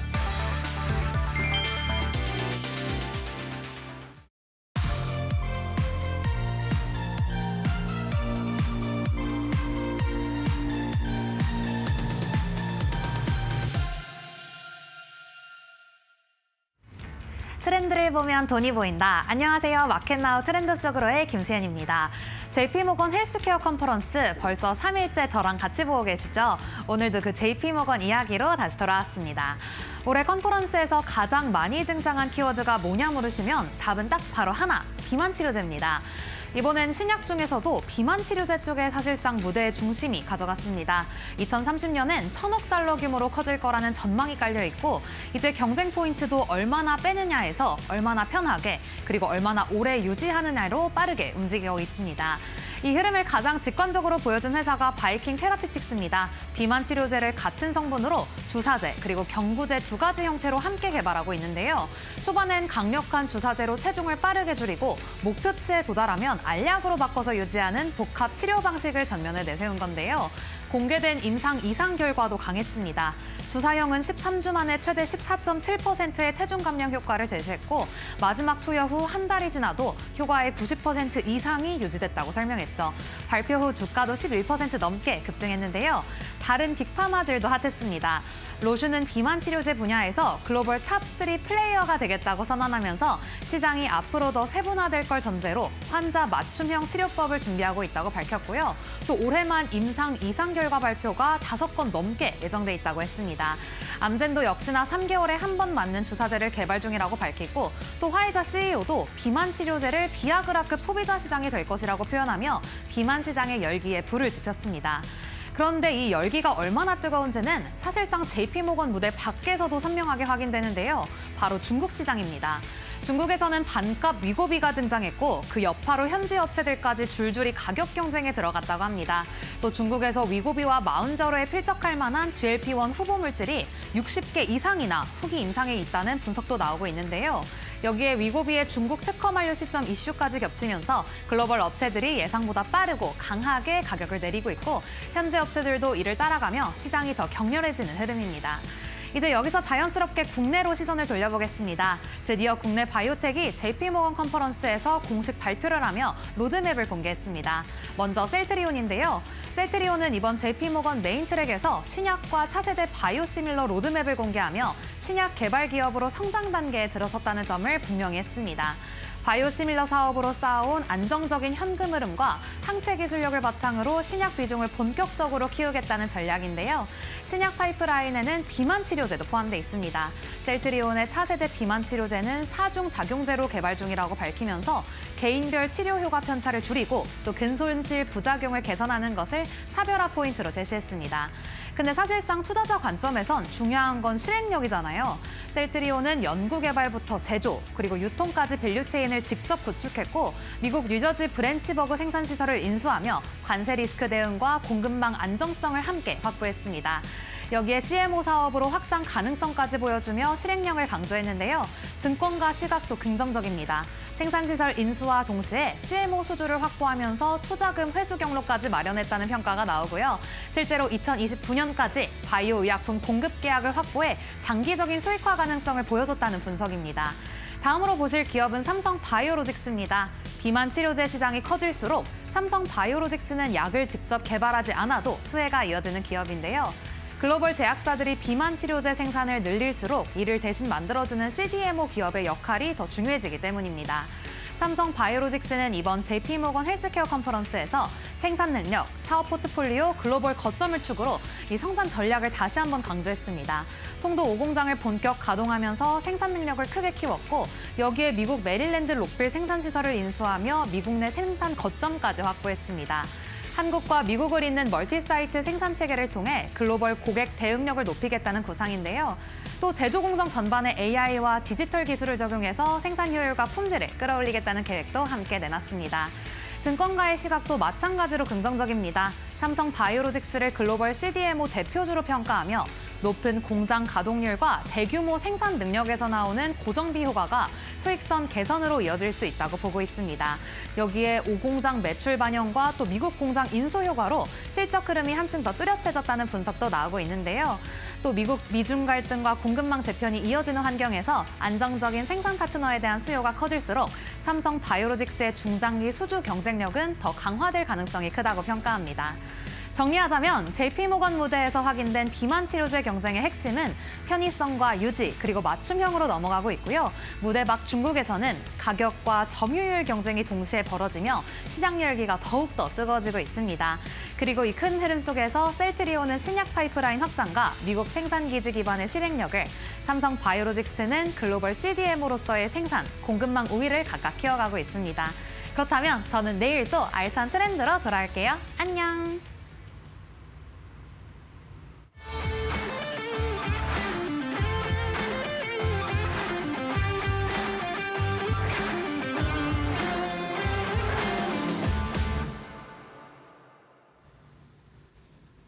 안녕하세요. 마켓마블 신입사업입니다. 여러분들 근데 저희 그 코너 너무 좋지 않아요? 앵커 브리핑부터 시작해서 지금 트렌드 얘기까지 저 도움 너무 많이 받거든요, 솔직히. 그래서 다른 거 볼 필요가 없다 이런 생각이 듭니다. 저번에도 그 얘기 드렸었던 것 같은데, 그렇죠? 저만 잘하면 될 것 같아요. 자, 마켓마블 오늘 그 그림 좀 살피고 가죠. 아, 이거 너무 이게 너무 좋아서 또 그런 거 있잖아요. 너무 좋아서 이게 꿈인가? 그래서 꿈인가 싶어가지고 진짜 꿈이 아니겠지? 했는데 진짜 꿈이어가지고 막 실망스러운 그 영화의 어떤 장면 있잖아요. 제발 그러지 않았으면 할 정도로 지금 요즘에 너무 좋잖아요. 우리나라가. 지금 코스피 코스닥이 오늘은 사이좋게 지금 플러스인데 코스피 계속 얘기 드린 대로 이 조합이 너무 좋지 않나요? 이렇게 조합이 좋았었던 적이 있었나 싶어요. 지금 뭐 물론 이게 파블로프 효과라고 가장 최근의 일이 너무 인상 깊게 느껴지는 게 사람의 심리라 예전에 굉장히 뜨거웠었던 거라도 조금 약간 희석돼서 생각이 되긴 하는데, 옛날에 뭐 차화정 시절이나 조선주가 갈 때나 뭐 전차군단 이럴 때보다 훨씬 더 다양한 그 플레이어들이 조합을 이루고 있다 이런 생각이 들거든요. 자, 오늘도 보세요. 이게 삼성전자 SK하이닉스가 약간 주춤거리니까 여기서 누가 받쳐주나요? 우리 자동차가 이 미쳤습니다, 이게. 자, 지금 현대차 그룹이 저는 정말 이 흐름이 너무 신기해요. 진짜 현대차가 작년은 이제 지났으니까 작년만 해도 말이죠. 잘 생각을 해보세요. 이게 지금 현대차가 맨날 나오는 이슈가 뭐 그런 거였잖아요. 뭐 미국이나 유럽에서 자동차 판매량이 어쩌고, 뭐 산타페 뭐 후속이 나왔는데 뭐 어쩌고, 전기차 캐즘에 빠졌는데 어떻게 해야 되고, 이 자동차 판매량이랑 막 그 어떤 자동차 플랫폼을 만드는가 거기에만 중점을 계속 둬가지고 뭐 그거 잘 나와봐야 뭐 크게 오르지도 않고, 특히 현대 모비스는 보세요. 몇 년을 제자리에 있었는데 와, 이게 이렇게 또 터질 줄이야. 정말 상상도 못했는데 이게 너무 큰 힘이 됩니다. 오늘도 지금 현대차, 기아, 현대모비스 지금 아주 탄탄한 흐름 보여주고 있고, 그 다음에 이제 조방원 중에 오늘 두산 에너빌리티가 마이너스가 살짝 0.6 정도인데 지금 한화에어로스페이스랑 HD 현대중공업, 방산과 이 조선 굉장히 힘을 보태주고 있죠. 그다음에 오늘 제가 갖고 온 하나오션은 지금 오늘 또 4% 오릅니다. 지금 연이틀 급등인데 정말 여기다가 정말로 만약에 네카오가, 정말 아쉬운 거는 진짜 우리나라가 정말 챗GPT나 제미나이 같은 거 네카오에서 하나 나왔으면 이건 정말 5천이 뭡니까? 이거는 6천 갑니다, 이거. 그러니까 네카오가 그것만 터지면 이건 대박인데 그 네카오 좀 아쉬운 거 빼고는 지금 조합이 너무 좋아요. 그 지금 오늘 같은 장에서도 서로 메꿔주는, 이게 정말 부러운 거 아니었어요? 미국 증시가 얘가 떨어지면 얘가 가지고, 얘가 떨어지면 얘가 가지고, 이게 너무 주인공이 많은 거잖아요. 우리나라가 지금 그 구성이 상당히 좋습니다. 자, 오늘은 또 하나오션이 지금 4%대 오르는데 지금 20위 안에선 가장 많이 오르죠. 23위로 가면, 20위 밖으로 가면 이제 고려아연이 7.36인데 20위 안에서는 지금 하나오션이 제일 많이 오릅니다. 자, 조방원의 우리가 보통 이제 제가 뭐 방산이 1등이면 방조원이라고 불러주고 원자력이 1등이면 원조방이라고 불러주잖아요. 약간 대우를 해줘야 된다는 저는 생각이 있어서. 근데 이제 언론에 가장 타이틀로 많이 나오는 건 조방원이잖아요. 이름이 좀 조방원이 이름이 붙으니까, 우리가 옛날에 이방원도 그렇고 그래서 조방원이 이름이 붙은 거예요. 근데 오늘은 이제 조선이 하나오션까지 해가지고 같이 오르고 있으니까, 사실 앞에는 하나에어로스페이스가 있긴 하거든요. HD 현대중공업하고 지금 이 하나오션 이 두 개가 같이 오르니까 오늘은 좀 조선주의 강세, 또 좀 앞에다가 조를 붙여줘도 되지 않을까 이런 생각이 들고요. 자, 하나오션 보겠습니다. 이 대우조선해양이 전신이었다는 거는 이제 조선주가 뜨거웠던 시절에 거래를 안 하셨던 분들도 이제 아시겠죠. 하도 제가 그 전에 예전에 걸 말씀을 드려가지고, 자, 2000년도에 대우중공업에서 분할 신설되었다. 2001년에 유가증권 시장에 상장되었고, 2024년 하나로부터 플랜트와 풍력 사업을 양수하여 하나오션 디지털 합병 사업 영역을 확대한, 어떤 갈림길이 있었고. 자, 3분기 실적. 3분기 실적 좋아요. 매출액 25.8% 증가, 영업이익은 수치가 1236.2, 당기순이 흑자 전환됐다. 자, 상선 부분이 있는데 이게 배에 우리가 말하는 배가 LNG 운반선에 초대형 가스 운반선 이런 고부가 가치 선박 수주 있고 해양 플랜트는 바다에 이제 둥둥 떠다녀가지고 거기서 뭐 원유 저장도 하고 가스 저장도 하고 하역도 하고 이런 설비들 둥둥 떠다니는 거. 그리고 배처럼 생긴 게 있어요. 배처럼 생겼는데 시추하는 배 그런 것들도 있고요. 이런 것들이 해양 플랜트죠. 해외 프로젝트 안수 실적을 바탕으로 최적화된 원가 절감과 안정적 수행 계획으로 시장 신뢰를 확보하고 있다. 이렇게 나오고 있고 자 뒤에 이 뉴스 하나 보겠습니다. 오늘 뉴스가 하나 나왔는데 수주 소식이 나왔어요. 자 중동 지역 선주로부터 초대형 원유 운반선 VLCC 이 어려운 단어가 아니에요. 이거 베리 라지예요, 여러분들. 피자보다 쉬워요. 그렇죠?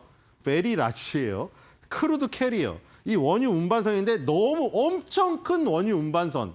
그러니까 뭐 그 단위가 있는데 복잡하니까 우리 그냥 엄청 큰 초대형 원유 운반선 3척을 수주했다.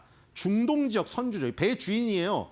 그러니까 배 주인이 배를 갖고 싶어서 조선사에다가 만들어 달라고 한 거예요. 물론 이게 뚝딱 만들어지는 않죠. 한 3년 정도 걸리고 뒤로 갈수록 이제 돈을 좀 많이 받는.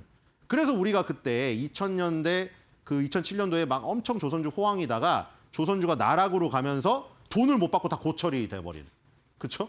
돈을 받아야 되는데 진행 단계가 많이 지나야지 돈을 많이 받아요. 근데 중간에 끊겨버리고 그 선주가 나 힘들어 돈 없어 이제 포기해버린 버려버린 거예요 그냥. 그럼 이제 고철로 팔아야 되거든요. 그럼 고철을 떠안는 것들을 막 삼성중공업이 나중에 팔고 막 별짓을 다 하고 지금 여기까지 온 건데 자 글로벌 VLCC 선단의 고령화로 인해서 신조 새로운 조선의 수요가 지속될 것으로 예상된다라고 뉴스가 나왔는데 지금 사실 유가가 좋지는 않잖아요. 그렇죠? 뭐 지정학적 리스크나 트럼프가 막 무슨 베네수엘라 무슨 이란을 자극해가지고 찔끔 오르는 거지 지금 이 수요 견인으로 오르진 않고 있단 말이에요. 그런데 이제 노령화, 고령화 때문에 요 지금 그 신조 수요가 지속될 것으로 예상되고 있는 것 같아요. 자, 커뮤니티 가보겠습니다. 분위기 좋죠? 자, 내 평단에서 이러지 마 하면서 저게 이제 동영상 파일이니까 제가 할게요. 이러지 마 하면서 소년이 이렇게 성호를 긋고 있는 그 장면이고요. 어제 손가락 누를 뻔했는데 이겨낸 나 자신 칭찬해. 이거 오탄한 것들 그 오타 그대로 옮긴 거예요, 제가. 위자료 내놔. 정신적으로 고생이 많으셨나 봐요. 자, 더 살 거를 보통 요즘에는 A자로 해가지고 저렇게 더 살 걸 해놨고요. 자, 어쨌든 하나오션 아주 좋습니다. 자, 코스닥 가보겠습니다. 자, 코스닥은 오늘 레인보우 로보틱스. 자, 레인보우 로보틱스 오늘 반갑죠. 자, 왜냐면 레인보우 로보틱스가 원래 로봇의 대장이었는데 아까 말씀드린 대로 현대차가 그걸 가져가 버린 거예요.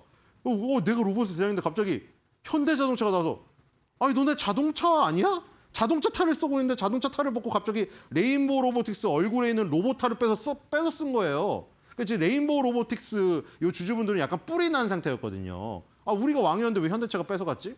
자, 그 카이스트 휴머노이드 로봇 연구센터에서 시작된 거 아시죠?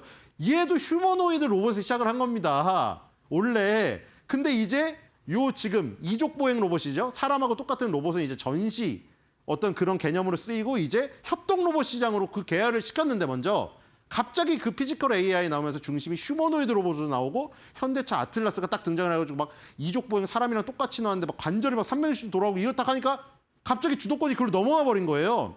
그래서 이거 뭐지? 했는데 결국 왕을 버리지 않았습니다. 오늘 13% 급등하죠. 자, 뉴스 보겠습니다. 레인보우 로보틱스.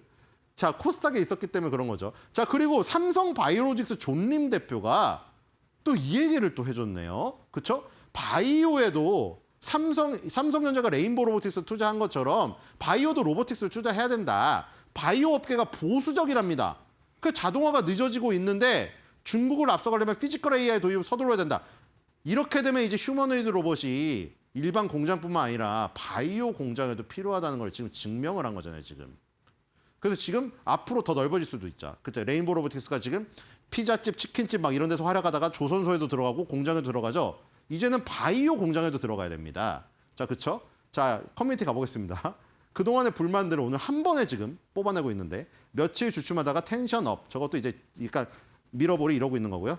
자, 코스닥은 국장 아니냐? 몇 시간 전에 올리신 분인데 국장 맞습니다. 그렇죠? 국장 아닌 것 같이 서운했는데 국장 맞아요, 오늘. 자, 말했지? 비밀인데 이제 상승장이다. 삼전에서 그렇고 그런 게 있어. 무슨 비밀인지 모르겠는데 삼전이 레인보우 로보틱스 최대 주주니까 뭔가 또 있나요? 삼성 바이오로직스도 지금 힘을 보태줄 것 같고. 자, 대장은 영원한 대장. 로봇주 이제 왜 샀을까요? 난 알아요. 섹터 갈 걸. 자, 이렇게 믿으신 분은 오늘 믿음의 보답으로 정당한 대가를 받으셨죠. 다시 5위로 올라섰네요. 그렇죠? 레인보우 로보틱스 역시 대장입니다. 현대차가 그 어떤 헤게모니를 좀 가져갔는데 레인보우 로보틱스가 여기서 죽진 않죠. 자, 그래서 오늘 다시 출발해서 아주 반갑고요. 오늘의 마켓맵을 코멘트 꼽아봤습니다. 자, 오늘은 아주 귀여운 꼬맹이가 등장을 했죠. 우리 오션입니다. 오션이. 자, 오션이가 점심을 차려주고 있는 모습인데, 와, 저 나이에 저런 진수성찬을 차려준다면 눈물이 날 것 같은데요. 자, 워딩 공개하겠습니다. 자, 오션이라고 했으니까 하나오션 커뮤니티에 있는 거죠. 아, 이거 진짜 다들 댓글하고 다니십니까? 자, 오션이 점심 차려. 그러니까 약간 오션이 정신 차려를 점심 차려를 이렇게 재밌게 하는 건데 정신 다 차렸죠. 이게 지금 아까 전에 레인보우 로보틱스도 그렇고 오션 하나오션도 그렇고 안 오르고 주춤거리니까 약간 응원이나 조금 가라고 이렇게 재촉을 한 건데 그게 말을 들었는지 오늘 하나오션 레인보우 로보틱스가 급등합니다. 그렇죠? 그래서 오션이 점심 차려, 뭐 정신 차려라고 했는데 정신 차렸고요. 만약에 그게 점심 차려라고 한다면 오히려 우리가 오션이에게 점심을 차려드려야 되지 않습니까? 그렇죠? 자, 그래서 오늘 이렇게 불기둥을 뽑아주는 착한 오션이에게 점심을 한번 차려주는 시간을 갖도록 하겠습니다.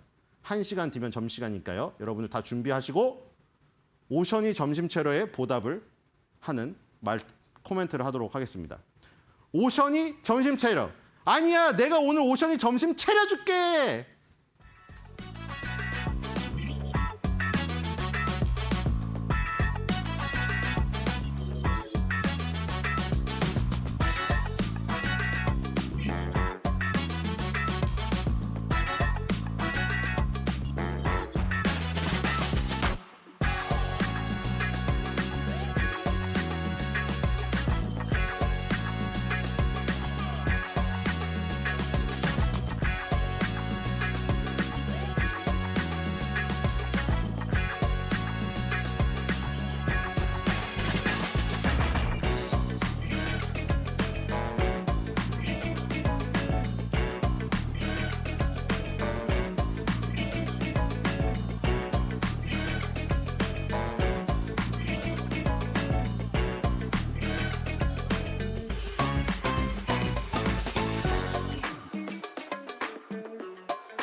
오늘 코스피는 10거래일 연속 상승세를 이어가면서 사상 최고치를 또 경신했습니다.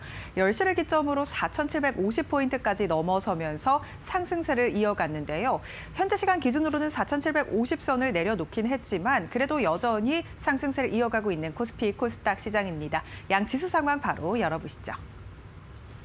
코스피는 0.4%가량 오르면서 전장 대비해서 20포인트 넘게 올려내고 있고요. 4,746포인트 지나가면서 4,750선은 내려놨지만 여전히 4,740선 부근에서 상승을 이어가고 있습니다. 코스닥은 0.17%가량 상승으로 전환이 됐고요. 오늘 약보합에서 상승으로 전환, 오름폭을 조금씩 이어가면서 944선 지나가고 있습니다. 코스피 200은 0.36%가량 소폭 상승, 688포인트 지나가고 있습니다. 매매 동향 바로 열어보겠습니다. 오늘 외국인이 순매수에서 순매도로 전환된 점은 조금 아쉽습니다. 장 초반만 하더라도 외국인이 환율의 하락과 원달러 환율의 하락과 함께 순매수를 이어가는 듯한 모습을 보였는데요. 6거래일 만에 순매수였습니다. 다만 순매도로 10시 30분을 기점으로 바뀌었고요. 현재 시간 기준으로 600억가량 팔고 있습니다. 기관은 4,100억가량 사들이면서 오늘 지수를 이끌어주고 있고요. 개인은 4,200억가량 순매도 중입니다. 코스닥 매매 동향도 시장도 열어보겠습니다. 오늘 코스닥 시장에는 외국인과 기관의 매수세가 들어오는데요. 장중에 순매도로 전환한 코스피 시장과 달리 외국인이 코스닥 시장은 매수 규모를 점차 늘리고 있습니다. 800억가량 사들이고 있고요. 기관도 100억가량 순매수 중입니다. 개인의 900억가량 순매도가 이루어지고 있는 가운데 외국인과 기관의 쌍끌이 매수세가 코스닥 지수를 받쳐주고 있습니다. 원달러 환율이 오늘 큰 폭으로 하락했습니다. 장중에 장 초반에 10원가량 내리면서 출발을 했는데요. 미국 베센트 장관의 구두 개입으로 원달러 환율이 큰 폭으로 하락 1,460원대로 내려왔습니다. 현재 시간 기준으로는 장 초반 대비해서는 4원가량 올랐고요. 1,469원 선 지나가고 있습니다. 네, 이렇게 오늘 시장 상황 살펴봤는데요. 주요 투자 뉴스는 어떤 게 있을지 바로 이어서 살펴보시죠. 하나오션이 초대형 유조선 3척을 수주했다는 소식을 전하면서 오늘 주가가 7% 넘게 올랐습니다. 또 삼성중공업이 올해 해양 플랜트 수주 모멘텀이 기대된다는 증권가 분석까지 나오면서 조선주가 동반 강세를 보이는데요.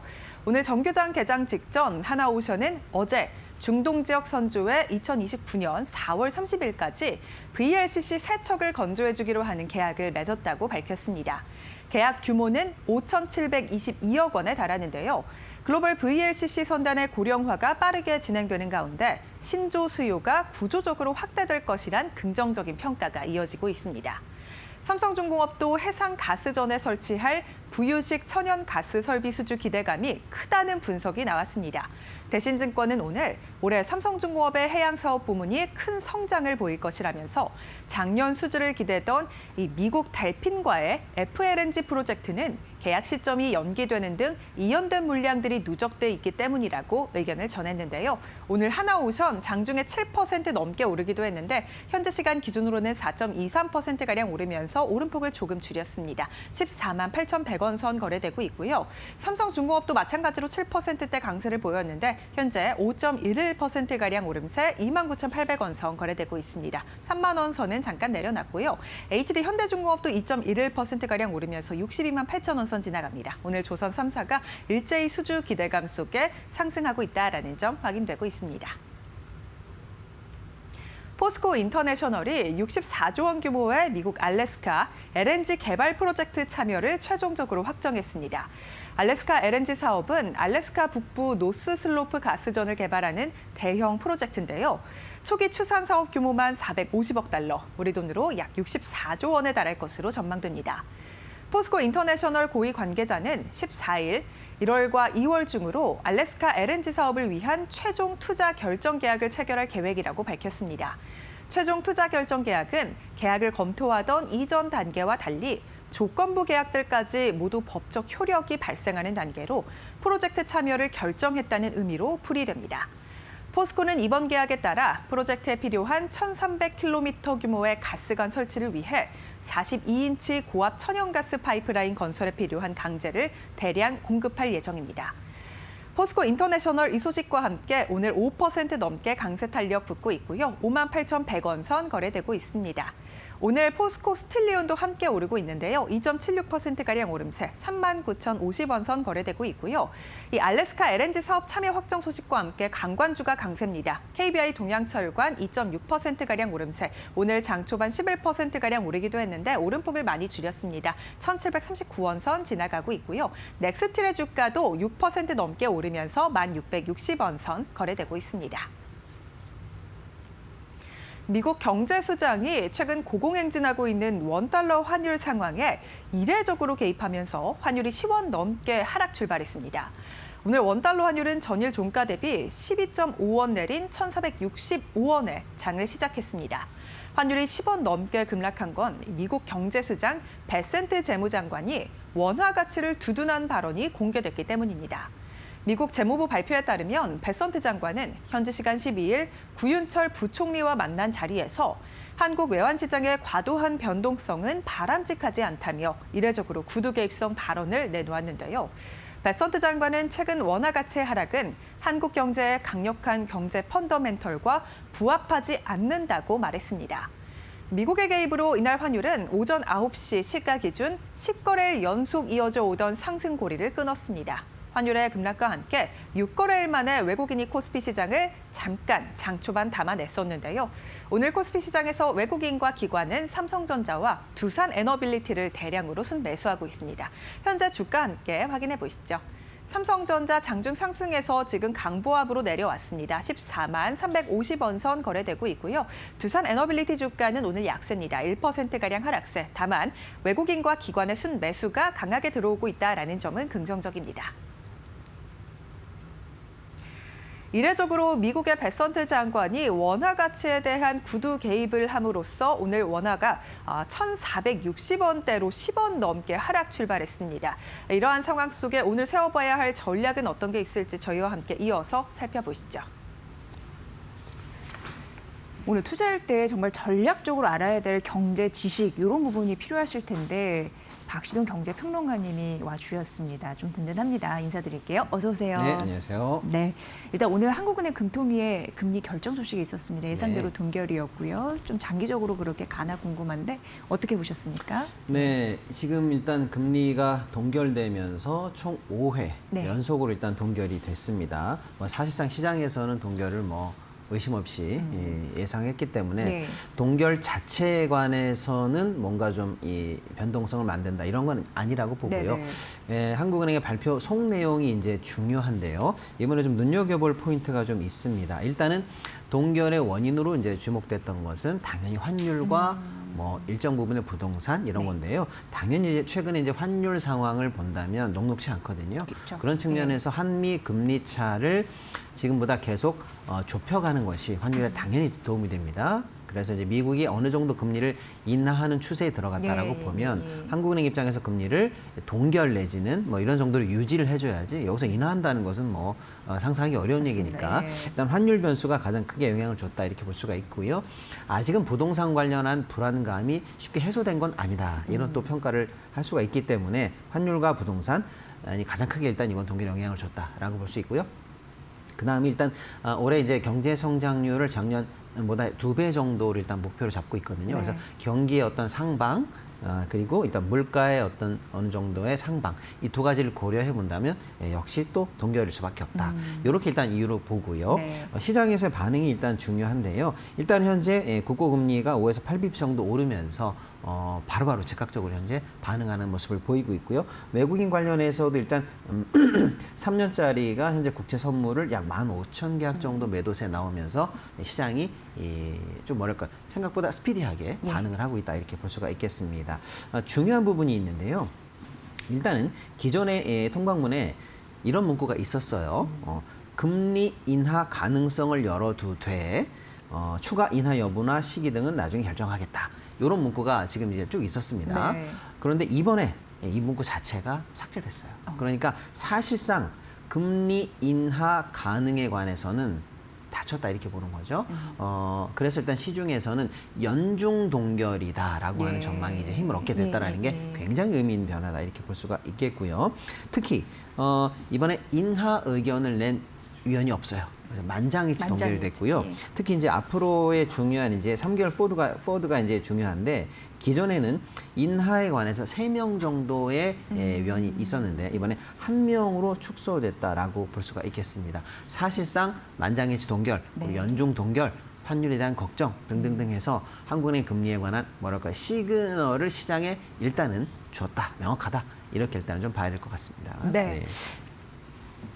이제 환율 때문에 내릴 수도 없고 막 그런 상황이었는데 굉장히 이례적으로 미국 재무부 장관이 우리나라 환율을 강력하게 구두 개입하면서 네. 확 떨어졌어요. 이거 어떻게 봐야 되나요? 사실은 전례 없는 일입니다. 예. 그럼 일단 너무 왜 의외였어요. 그렇습니다. 예. 왜 이런 발언이 나왔고 예. 최근에 환율 동향이 어땠는지 좀 묶어서 좀 맥을 짚어봐야 될 것 같은데요. 일단은 최근에 거의 코스피는 9거래일 연속 상승함에도 불구하고 환율이 거의 9거래일 연속으로 계속 오르면서 네, 그것도 신기했어요. 그렇습니다. 그래서 코스피가 올라가는데 환율도 계속 올라가라고 해서 둘이 사실은 이제 반비례 관계 내지는 이렇게 엇갈리는 방향성으로 우리가 생각을 했던 기존의 공식이 안 맞아 들어가기 시작했다 이렇게 볼 수가 있겠습니다. 특히 뭐 반도체가 나름의 이제 일부 미세 조정이 있을 수도 있는데요. 어쨌거나 이제 외국인의 반도체 일부 매도라든지 이런 것들도 결국에는 환율 부담 때문이 아니냐라고 해서 시장에서 예. 환율 관련해서 걱정을 좀 높여가고 있는 중이었습니다. 특히 이제 중요한 것이 지난 연말에 사실 이제 당국이 낼 수 있는 다양한 카드들이 뭐 다 나왔다 또는 다 나온다라는 구두 개입과 실 개입이 동시에 나오면서 네네네. 연말에 환율이 크게 떨어진 상황이었었거든요. 사실상 연말에 낮춘 환율이 거의 무위로 돌아가면서 되돌림을 해냈다라고 네. 현재 볼 수가 있는 상황까지 왔단 말이에요. 그 맥락은 뭐냐면 당국이 이 상황을 좀 자세히 봐야 되는데 당국이 연말에 환율을 1,429 정도까지 떨어뜨린 이유는 확실하게 종가 관리를 했다. 예. 또 그 종가 관리가 정책적 목적이었구나라는 게 지금 보여지는 거죠. 왜냐하면 뭐 국가채무라든지 은행에서의 대외 채무, 시중에서의 각종 채무들이 연말 종가로 확정되니까 그거는 두고 볼 수가 없다라고 해서 확실하게 개입을 해서 연말 네. 종가를 낮췄는데 낮춘 상황에서 사실은 시장의 움직임을 당국이 지켜봤던 거예요. 그러면서 낮춘 어떤 그 밴드 속에서 환율이 움직인다면 적절히 이제 스무딩 개입을 하는 정도로 마무리할 텐데 연말 종가 관리가 끝나자마자 바로 튀면서 사실은 지금 외환 보유고가 약 26억 불 정도가 사실은 증발했거든요. 네. 그러니까 그때 들어갔던 돈이 사실은 사라지고 바로 시장이 이제 튀는 모습을 보여냈단 말이에요. 이게 어느 정도로 튀었냐면 12월 달에 특히 이제 해외에 주식 채권 관련해 투자됐던 게 서학개미 얘기하는 겁니다. 네. 대략 1억 불 정도입니다. 12월 전체가요. 네. 근데 지금 1월 개시하고 나서 12일까지 해서 실제로 보면 한 9거래일 정도밖에 안 되는데 이때까지의 서학개미 해외 투자가 이미 25억 불이에요. 한 달치를 늘어나네. 열흘 만에 예, 돌파했어요. 예, 예, 예. 그러니까 12월에 눌렸던 게 오히려 크게 튀면서 지금 올라가고 있단 말이에요. 네. 이때 정책 당국의 입장이 뭐였냐면 그래 연말까지는 종가 관리한 거야. 그런데 그 밴드가 유지가 안 돼. 근데 오히려 더 빠른 속도로 시장이 튀고 있어. 그럼 여기서 계속 그 밴드를 유지하면서 계속 외환보유고를 투입한다든지 네. 정책을 쓸 거냐 말 거냐의 예, 관건이었는데 시장도 그걸 지켜본 거예요. 그런데 이 1,477원까지 올라가는 것을 사실상은 그대로 봤거든요. 무슨 뜻이냐? 종가 관리 이후에 단기 개입을 주저하고 있다라는 거 정도가 확인이 된 거란 말이에요. 네. 그럼 당국의 입장이 뭐냐? 연말처럼 계속 20억 불, 30억 불 써가면서 막지 않겠다. 왜냐? 너무 빨리 튀니까 예. 단기적 싸움을 결국 해내는 거는 외환보유고의 증반만 가져오지 이거 싸움 쉽지 않겠다라고 판단한 게 아니냐라는 거 보는 거죠. 고민이 많긴 많을 것 맞습니다. 같아요. 네. 또 하나는 뭐냐면 한국과 일본이 좀 비슷한 상황인데 일본이 160엔 그리고 한국이 1,500원을 마지노선으로 설정했다는 걸 시장이 다 안단 말이에요. 네. 그러면 당국이 마지노선으로 설정했다면 거기를 놓고 하는 계속된 환투기 세력들의 배팅은 늘 당국이 받아준단 말이죠. 그럼 꽃놀이 패란 말이에요. 네. 천문학적으로 시장에서는 유리한 싸움, 당국은 지는 싸움. 이걸 계속한다라는 게 사실은 환투기 세력에게만 유리하고 끝내 못 누른다면 당국 입장에서는 밑빠진 벽에 물 붓긴 상황. 피곤한 거죠. 그렇습니다. 예, 예. 그런 상황에서 미세한 정책 조정의 흐름이 읽혔어요. 그래? 그러면 종가 관리 끝나고 나면 좀 열어줄게라는 느낌이 있었거든요. 자, 그렇다면 당국은 중기 싸움으로 이제 싸움의 성격과 질이 바뀌었다, 양상이 바뀌었다 또는 바꿀 것이다라는 게 시장의 어떤 좀 미세한 모니터링이었거든요. 네, 네, 네. 그 흐름 속에서 어제 베센트 장관의 멘트가 나온 겁니다. 뭐냐면 사실상 전례 없는 구두 개입이거든요. 한국의 펀더멘탈을 고려해 봤을 때 이 정도 약세가 말이 안 된다라고 얘기하면서 사실상의 미국 당국이 오히려 그동안의 흐름을 본다면 너희들 왜 환율을 낮추려고 그래? 높이려고 그래? 라고 하면서 환율 조작에 대해서는 사실상 굉장히 예민한 게 미국의 예, 전통적인 예, 흐름이었는데 오히려 미국이 개입하면서 구두 개입을 해주면서 현재 한국 환이 이상적으로 높다라고 하면서 낮출 여력이 충분하다라는 강력한 구두 개입이 나왔어요. 이거 굉장히 전례 없는 일인데 방금 말씀드린 그 이유입니다. 단기 싸움 대신에 중기, 장기 싸움으로 이 당국이 어떤 식으로든 모멘텀을 바꾸고 있는 상황에서 그렇다면 시장에게 미칠 수 있는 가장 큰 구두 개입은 뭐냐? 환투기 세력에게 말해주는 거죠. 뒤에 네. 미국이 있는 것 같아? 아니야. 예. 한국과 미국이 동이 이 흐름 속에서 크게 우리가 보고 있어. 그러니까 결국에는 내려가라고 하는 밖에서부터 조여가는 형식의 전략이 나온 건데 그게 사실 시장이 예측할 수 없었던 베센트 장관의 구두 개입이 나왔기 때문에 네. 이거는 예측 밖의 현상이거든요. 항상 정책이라든지 구두 개입이라든지 이런 게 효과를 낼 때는 두 가지가 중요합니다. 예측할 수 없었던 방식, 예측할 수 없었던 시기 이 두 가지가 중요한데 지금 그게 딱 들어맞았어요. 그래서 일단 두 가지 다 맞습니다. 예, 예. 그래서 하루 만에 현재 10원 정도를 네, 되돌리면서 네, 네, 네. 일단 낮게 나가는 효과를 냈는데 이 물론 구두 개입이 계속된다면 사실 시장에서 약발이 좀 떨어지죠. 그런데 이 부분을 좀 주목해 봐야 되는 게 지난 10월 달 한미 관세 협상을 하면서 사실은 연간 200억 불 한도로 우리가 투자하기로 했거든요. 이게 사실 큰 거냐 작은 거냐에 관한 논란은 좀 있는데 지금 사실은 아시아 관련해서 중국도 강세입니다. 태국도 강세예요. 유일하게 일본과 한국만 어마어마하게 약세입니다. 예. 아무리 봐도 대미 지원에 관한 이런 정책에 관한 이 약세 압력이 확실하게 미치고 있다라는 네. 또 반증이기도 하거든요. 예. 그런 측면에서 미국도 책임이 있어요. 그래서 이제 우리는 이제 일본과 다르게 하나 더 들어간 조항이 뭐냐면 200억 불 이상 투자를 하는데 200억 투자를 하는데 환 관련해서 위험 신호가 잡히면 투자를 안 하거나 유보하거나 조정할 수 있다는 단서 조항이 들어갔단 그거 말이에요. 있죠. 그러니까 미국 입장에서는 미국과 한국 때문에 생긴 문제로 결국은 한국이 시장이 어려워지고 근데 그로 인해서 사실 미국도 원하는 200억 불 투자가 어려워진다라고 하면 네. 이제는 개입할 명분과 의지와 의도가 있단 말이에요. 이 상황이 복합적으로 현재 묶여 들어가고 있다는 게 굉장히 복잡한 상황이다 이렇게 볼 수가 있는 거죠. 그렇네요. 그러니까 결과적으로 보면은 환율을 좀 낮춰야 되는 그런 의무가 있는데 네.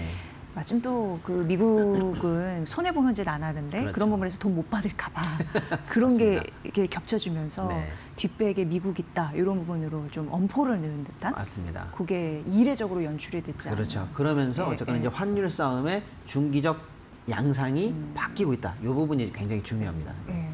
이건 어떻게 보면은 굉장히 좀 이례적인 이벤트이기도 하고 나중에도 한 번 더 복귀를 네. 할 만큼 그런 중요한 좀 기점에서 나온 그런 이슈다라는 부분 그렇습니다. 말씀드리고요. 그리고 이제 미국 쪽에서 트럼프 대통령의 상호 관세에 대해서 판결 우리가 이거 놓치면 안 되는 이슈 같더라고요. 맞습니다. 또 환율과 또 외국인 매도 이런 부분까지 연결되기 때문에 그렇습니다. 어떻게 보십니까? 어떻게 보면 전 세계의 가장 큰 경제계의 불확실성을 야기할 수 있는 이벤트가 바로 미국 이 법원의 트럼프 상호관세 무효 판결이냐 아니냐 네. 이거거든요. 당초에는 오늘 미국 시간으로 이제 어제고 오늘 정도 14일이고 오늘 정도의 판결이 나올 것으로 예상이 됐습니다만 지금 오늘 판결이 안 나는 것으로 일단 현재 보도가 나오고 있어요. 네. 일주일 정도 미뤄져서 20에서 21일 사이에 나오지 않겠느냐라고 현재 추정이 되고는 있습니다. 일단은 이제 오늘 당장 판결이 나오는 건 아닙니다만 우리 입장에서도 굉장히 중요하고 전 세계 미치는 영향이 너무나 크기 때문에 시나리오별 예상을 우리가 해보지 않을 수가 없거든요. 일단은 법조계의 전문적인 분석에 따르면 1, 2심과 마찬가지로 대법원에서도 무효 판결 가능성이 굉장히 높다라고 무효, 보는 겁니다. 예. 좌우할 거 없이 그렇게 보는 거예요. 어쨌거나 상호 관세는 의회의 권한인데 행정 권력인 대통령이 의회 동의 없이 의회 권한 없이 상호 관세를 부과한 것은 권한을 초월한 행위다라고 해서 무효 판결될 가능성이 굉장히 높다라고 일단 봅니다. 그러면 예를 들어서 그런 상황이면 이제 트럼프 정부의 대책이 뭐냐라고 할 때 하나는 이제 플랜 B가 준비돼 있다라는 건데요. 상호 관세는 의회의 동의가 필요합니다만은 개별 품목 관세는 행정 권력으로 충분히 가능하다라고 해서 결국에는 미국에 영향 많이 미치는 개별 품목을 발굴해서 그 품목에 해당하는 관세를 부과함으로써 지금과 유사한 정도의 프레스를 만들어낸다라는 게 일단은 좀 가장 좀 뭐랄까요 현실화되기 좋은 시나리오다 이렇게 놓고 봐야 될 것 같습니다. 왜 이런 시나리오가 힘을 얻고 있냐면 만약에 무효 조치로만 끝나고 추가 조치가 없을 경우에 미국이 갖게 되는 부담이 생각보다 너무 크다라는 게 현재 네, 분석입니다. 네, 네. 문제는 뭐냐면 일단은 지금까지 들어왔던 관세가 그럼 무효 조치에 근거한 관세이기 때문에 당연히 환급 부담이 생기거든요. 네. 그 환급액도 만만치 않은데 미국 일단은 시장에 대한 불안감을 억제하기 위해서 환급 가능한 만큼의 돈은 충분하다라는 메시지를 내고 있습니다만 환급할 만한 돈이 있다 쳐도 환급이 되고 나면 당장 중요한 게 뭐냐면 재정 수입이 줄어요. 네. 이미 있는 재정을 주는 거 환급을 통해서 들어온 재정이 나가기도 합니다만 들어올 재정도 안 들어오기 때문에 어쨌거나 재정에 주는 충격은 굉장히 크거든요. 재정 적자를 상수로 봐야 된다라는 겁니다. 그럼 지금 어마어마한 사실은 미국의 국가 채무 부담이라든지 이자 부담이라든지 이것도 지금 어마어마한데 여기에 추가적으로 재정 적자가 가해진다면 어쩔 수 없습니다. 비상적인 조치로 미국이 또다시 국채 발행에 나설 수밖에 없거든요. 그러면 국채가 어마어마하게 발행되면 지금에 있는 시장 금리를 더 끌어올리게 된다는 겁니다.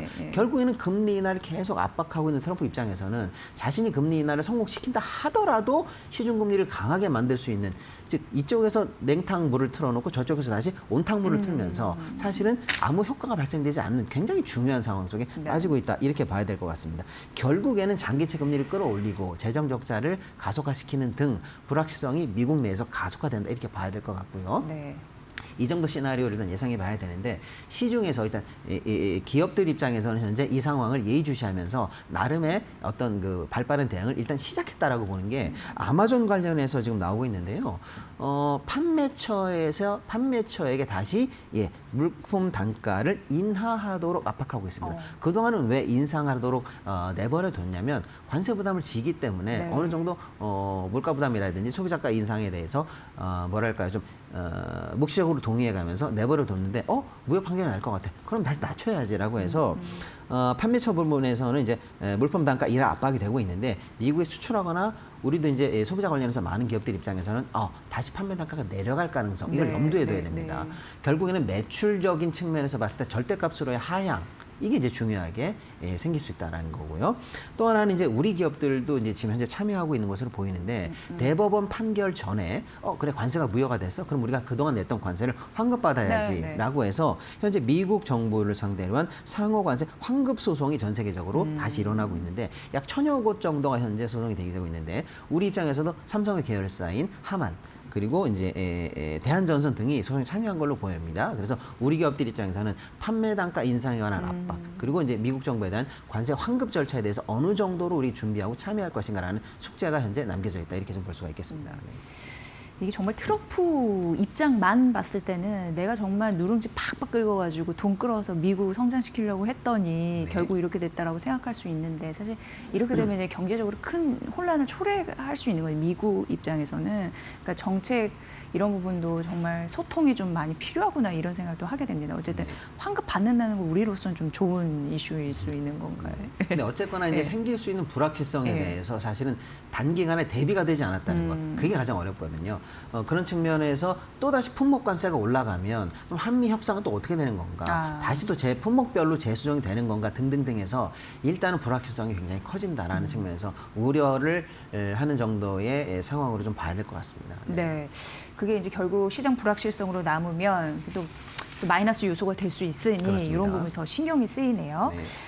반도체 이슈 좀 봐야 되는데, 용인 반도체 클러스터 이전 논의, 이거 좀 어떻게 되는 겁니까? 일단 대통령실이 강제로 옮기지는 않겠다는 입장 발표했는데, 이게 또 왜 중요한지 어떻게 보세요? 네, 일단은 지금 우리 코스피가 뭐 5천을 눈앞에 두고 있습니다만, 이렇게 끌어간 이유가 무조건 뭐 누가 보더라도 반도체뿐 아니겠습니까? 결론은 뭐냐? 누가 뭐라 그래도 자본시장이든 산업이든 우리나라 산업의 제1축은 반도체라는 게 여실히 증명되고 있습니다. 반도체 미래 중에서 가장 중요한 게 사실은 지금 용인 반도체 클러스터예요. SK 입장에서는, 하이닉스 입장에서는 대략 한 600조 정도가 투입될 예정이고요. 삼성도 300조 이상, 뭐 많게는 500조까지도 투입될 예정이니까 기업에서만 대략 1000조 이상이 투입되는, 그리고 이제 거기 들어가는 국비 지원이라든지 다른 어떤 생태계에 들어있는 152여 개의 소비자 업체에 같이 들어가는 거거든요. 이런 것까지 고려해 본다면 사실상 민간 단위에서 1000조 이상 이렇게 큰 단위의 투자가 단일 섹터에서 있었나 할 정도로 엄청난 사실 규모의 대 프로젝트가 진행 중인데, 여기 관련해서 그러면 원래 하던 대로 그냥 그대로 가면 되는 건데 왜 최근에 논란이 생겼냐라는 걸 보시면, 일단은 가장 중요한 게 전기와 용수 때문입니다. 관련해서 용지를 구성하고 토지 보상을 하고 공사를 하는 문제는 별 문제가 없는데, 여기 들어가고 있는 전력을 최대치로 봤을 때 약 11에서 16기가와트 정도가 필요하다는 거예요. 그런 측면에서 볼 때 지금 현재 있는 전력으로는 답이 없다. 결국에는 원전 거의 뭐 한 10기에서 15기 정도의 추가 전력이 필요한데 어떻게 할 거냐라고 했을 때 지금 기준으로서는 답이 없어요. 네. 현재 나와 있는 대안은 LNG 발전을 통해서 해결하겠다라고 해봐야 하이닉스, 삼성 합쳐도 3기니까 해봐야 뭐 한 3기가와트 정도예요. 네. 아무리 봐도 9에서 10기가 정도가 모자라요. 그럼 그거 어떻게 해결할 거야? 라고 하니까 동해에서 끌어오는 송전망을 통해서 원전에서 가져오겠다. 그다음에 서해 쪽 라인에서 재생에너지 끌어오겠다. 이것도 역시 양쪽 다 어마어마한 송전망 관련한 추가적인 비용이 들어가는데 적어도 수십조로 우리가 예상을 하고 있고요. 그 송전망에 들어가는 지자체라든지 주민들이 반대를 하고 있다는 게 중요합니다. 그러니까 전력 문제 관련해서 이렇게 답이 없는 상황에서 과연 가능하겠어라는 시장의 의구심이 있었는데 이에 관해서 이제 호남 쪽 정치계에서 또 이제 기후부 장관이 그러면 전력 생산이 가능한 특히 재생에너지 생산이 가능한 호남이나 새만금 쪽으로 이전하는 게 어때라고 하는 논의가 이제 갑자기 급부상한 거고요. 네. 용수 관련해서도 현재 약 100만 톤 정도가 필요할 것으로 전망이 되는데 지금 있는 수도권 내에서의 용수를 보면 약 여유분이 8만에서 10만 톤 정도로만 보입니다. 그러면 결국에는 또 이것도 한 8, 90만 톤 정도의 쇼티지가 나는 상황이니까 지금으로서는 답이 없거든요. 그래서 용수와 전력 문제를 숙제를 안고 있었는데 그렇다면 뭐 예를 들어서 전기는 새만금이 해결하겠어라고 하는 얘기가 나오는 거고요. 낙동강 수계가 우리는 수계가 충분해. 뭐 이런 얘기를 하면서 이제 경상도 쪽에서 얘기가 나오면서 어쨌거나 반도체 클러스터 이전 논의가 현재 수면 위로 올라왔다라는 거예요. 그래서 이제 굉장한 혼란스러운 상황인데 일단 청와대가 가르마는 탔습니다. 그래서 직접적으로 지금 있는 계획을 변경할 검토는 한 게 없다. 또는 지금 하고 있는 어떤 그 시설에 대해서 이식하듯이 강제로 뽑아서 옮길 생각 없다라고 해서 가름만은 탔습니다. 그래서 논의가 잠시는 일단 수면 아래로 내려갈 수 있을 것으로 보입니다만 이번 논의 과정에서 드러났던 전기와 용수 문제가 심각하다라는 것은 여전히 해결되지 않고 있기 때문에 이 부분에 관해서 논의는 계속될 걸로 보이고 어떤 게 이제 전국적으로 봤을 때 가장 합리적인 답이냐에 관해서는 앞으로 이제 민관이 합심해서 일단 노력을 해서 최적의 안을 뽑아야 될 것 같은데 결론은 뭐냐면 그럼에도 불구하고 가장 중요한 것은 사기업 입장에서 묘안을 낼 때 민관이 경제적 논리로 이걸 해결해야 되는데 다소간에 지금 지방선거를 앞두고 있다 보니까 정치 논리로 사실은 경제 논리를 압도하면서 섣부른 결론이 잘못 나는 것을 조금 우려해야 된다라는 게 좀 이제 포인트가 되겠습니다. 네. 아, 정말 상당 부분 신경 쓸 게 많네요. 오늘은 거의 뭐 리스크 특집으로 그런 부분으로 쭉 정리해드렸습니다. 도움이 많이 됐습니다. 박시동 경제평론가님과 함께했습니다. 고맙습니다. 네, 감사합니다.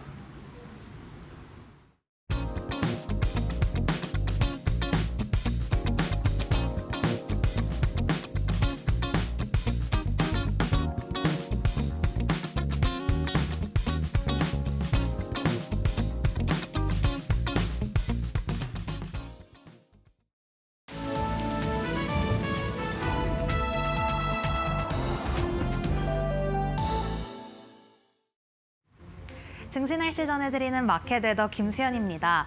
오늘도 코스피는 파죽지세를 보이며 10거래일 연속 가파른 신고가 랠리를 이어가고 있습니다. 이렇게 되면 새해 들어 하루도 빠짐없이 상승세를 보인 건데요. 특징적인 건 고환율 속에서 기록적인 상승세가 이어지고 있고 또 간밤 미증시에서 3대 지수가 하락을 보였습니다. 이러한 미증시를 보고 시작했음에도 동조화되지 않고 오늘 코스피는 강한 햇살을 받고 있는데요. 그렇다면 시장 분위기는 어떨까요? 다음 장에서 함께 살펴보시죠. 우선 오늘 반도체주는 쉬어가는 장세를 보이고 있습니다. 중국이 최근 대중 수출이 허용된 엔비디아의 H200 칩에 대해서 통관을 제한했다는 보도 속에 간밤 미증시에서는 기술주가 약세 흐름을 보였는데요. 그 가운데 엔비디아가 HBM4 사양을 대폭 끌어올리면서 삼성전자와 SK하이닉스가 까다로운 요구 사항을 맞춰야 하는 상황에 놓였습니다. 이어서 오늘은 한화그룹주, 어제에 이어서 연일 강세 보이고 있습니다. 어제 한화그룹이 기계와 유통 부문에 대한 인적 분할을 추진하고 또 대규모 자사주 소각을 포함한 주주 환원 정책을 발표하면서 오늘 그룹주 전반에 온기가 퍼지고 있는 점 확인이 되고 있고요. 증권주 같은 경우에도 연일 강세 보입니다. 이렇게 불장이 연출되는 가운데 거래 대금이 급증하면서 증권주에 대한 실적 기대감이 커지고 있습니다. 또 다음 주에 이 자사주 소각 의무화를 담은 3차 상법 개정안이 국회 법제사법위원회에서 안건으로 상정될 것으로 보이며 오늘 증권주 나란히 오름세를 보이고 있고요. 오늘은 조선주 그리고 알래스카 LNG 프로젝트 관련 관련주도 오늘 쾌청한 점 확인이 되고 있습니다. 우선 조선주에 대한 LNG 수주에 대한 기대감이 계속 지속되고 있습니다. 그 가운데 하나오션이 오늘 잠수함 납품 지연 소송 2심에서 일부 승소하면서 227억 원을 돌려받았다 이런 소식이 들려왔고요. 또 오늘 아침에 수주 소식도 함께 공시하면서 하나오션을 필두로 오늘 조선주 전반이 오늘 따뜻한 점 확인되고 있습니다. 이어서 알래스카 관련주 같은 경우에는 포스코 인터내셔널이 64조 원 규모의 미국 알래스카 LNG 프로젝트 참여를 공식적으로 확정을 하면서 오늘 관련주에 오늘 온기가 돌고 있고요. 오늘은 제약바이오주 안에서도 비만 치료제 관련주가 따뜻합니다. 글로벌 비만약 시장에서 소비자 접근성 경쟁이 치열해지고 있습니다. 그 가운데 일라일릴리가 노보노디스크에 이어서 경구용 비만 치료제를 출시하겠다 이러한 발언을 내놓으면서 오늘 국내에서도 비만 치료제 관련주가 움직임을 보이고 있습니다. 그렇다면 오늘 주목해봐야 할 증권사의 리포트들도 하나씩 톱봐보시죠.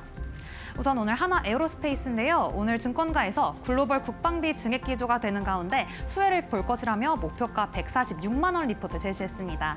이어서 효성중공업 같은 경우에는 오늘 한국투자증권에서 내년도의 실적을 1조 원이 돌파할 것이다. 이러한 분석을 내놓으며 오늘 강한 햇살을 받고 있고요. S51 오늘 아침에 긍정적인 리포트 나왔습니다. 올해도 정제 마진 강세가 지속될 것이라며 목표가 16% 상향 조정 리포트 나왔습니다. 계속해서 오늘 장석에서 특징적인 종목들 날씨 하나씩 살펴보시죠. 우선 오늘 하나오션 중동 지역 선주로부터 5,722억 원 규모의 VLCC 수주를 했다는 소식 속에 오늘 강한 햇살을 받고 있고 고려아연 같은 경우에는 중일 광물 전쟁이 재점화됐다는 소식 속에 반사수의 기대감으로 오르고 있습니다. 이어서 두 종목 오늘 폭염같이 뜨거운데요. 오늘 TMC 같은 경우에는 KPIC, 그러니까 전력산업 기술기준 자격 인증을 획득했다는 소식이 오늘 호재로 작용하고 있고 나우로보틱스, 오늘 한양 로보틱스를 인수하면서 상한가로 직행했습니다. 이상 1월 15일 증시 날씨 전해드렸습니다. 마켓나우 2부 내일 오전 10시에 뵙겠습니다. 함께해 주신 여러분 고맙습니다.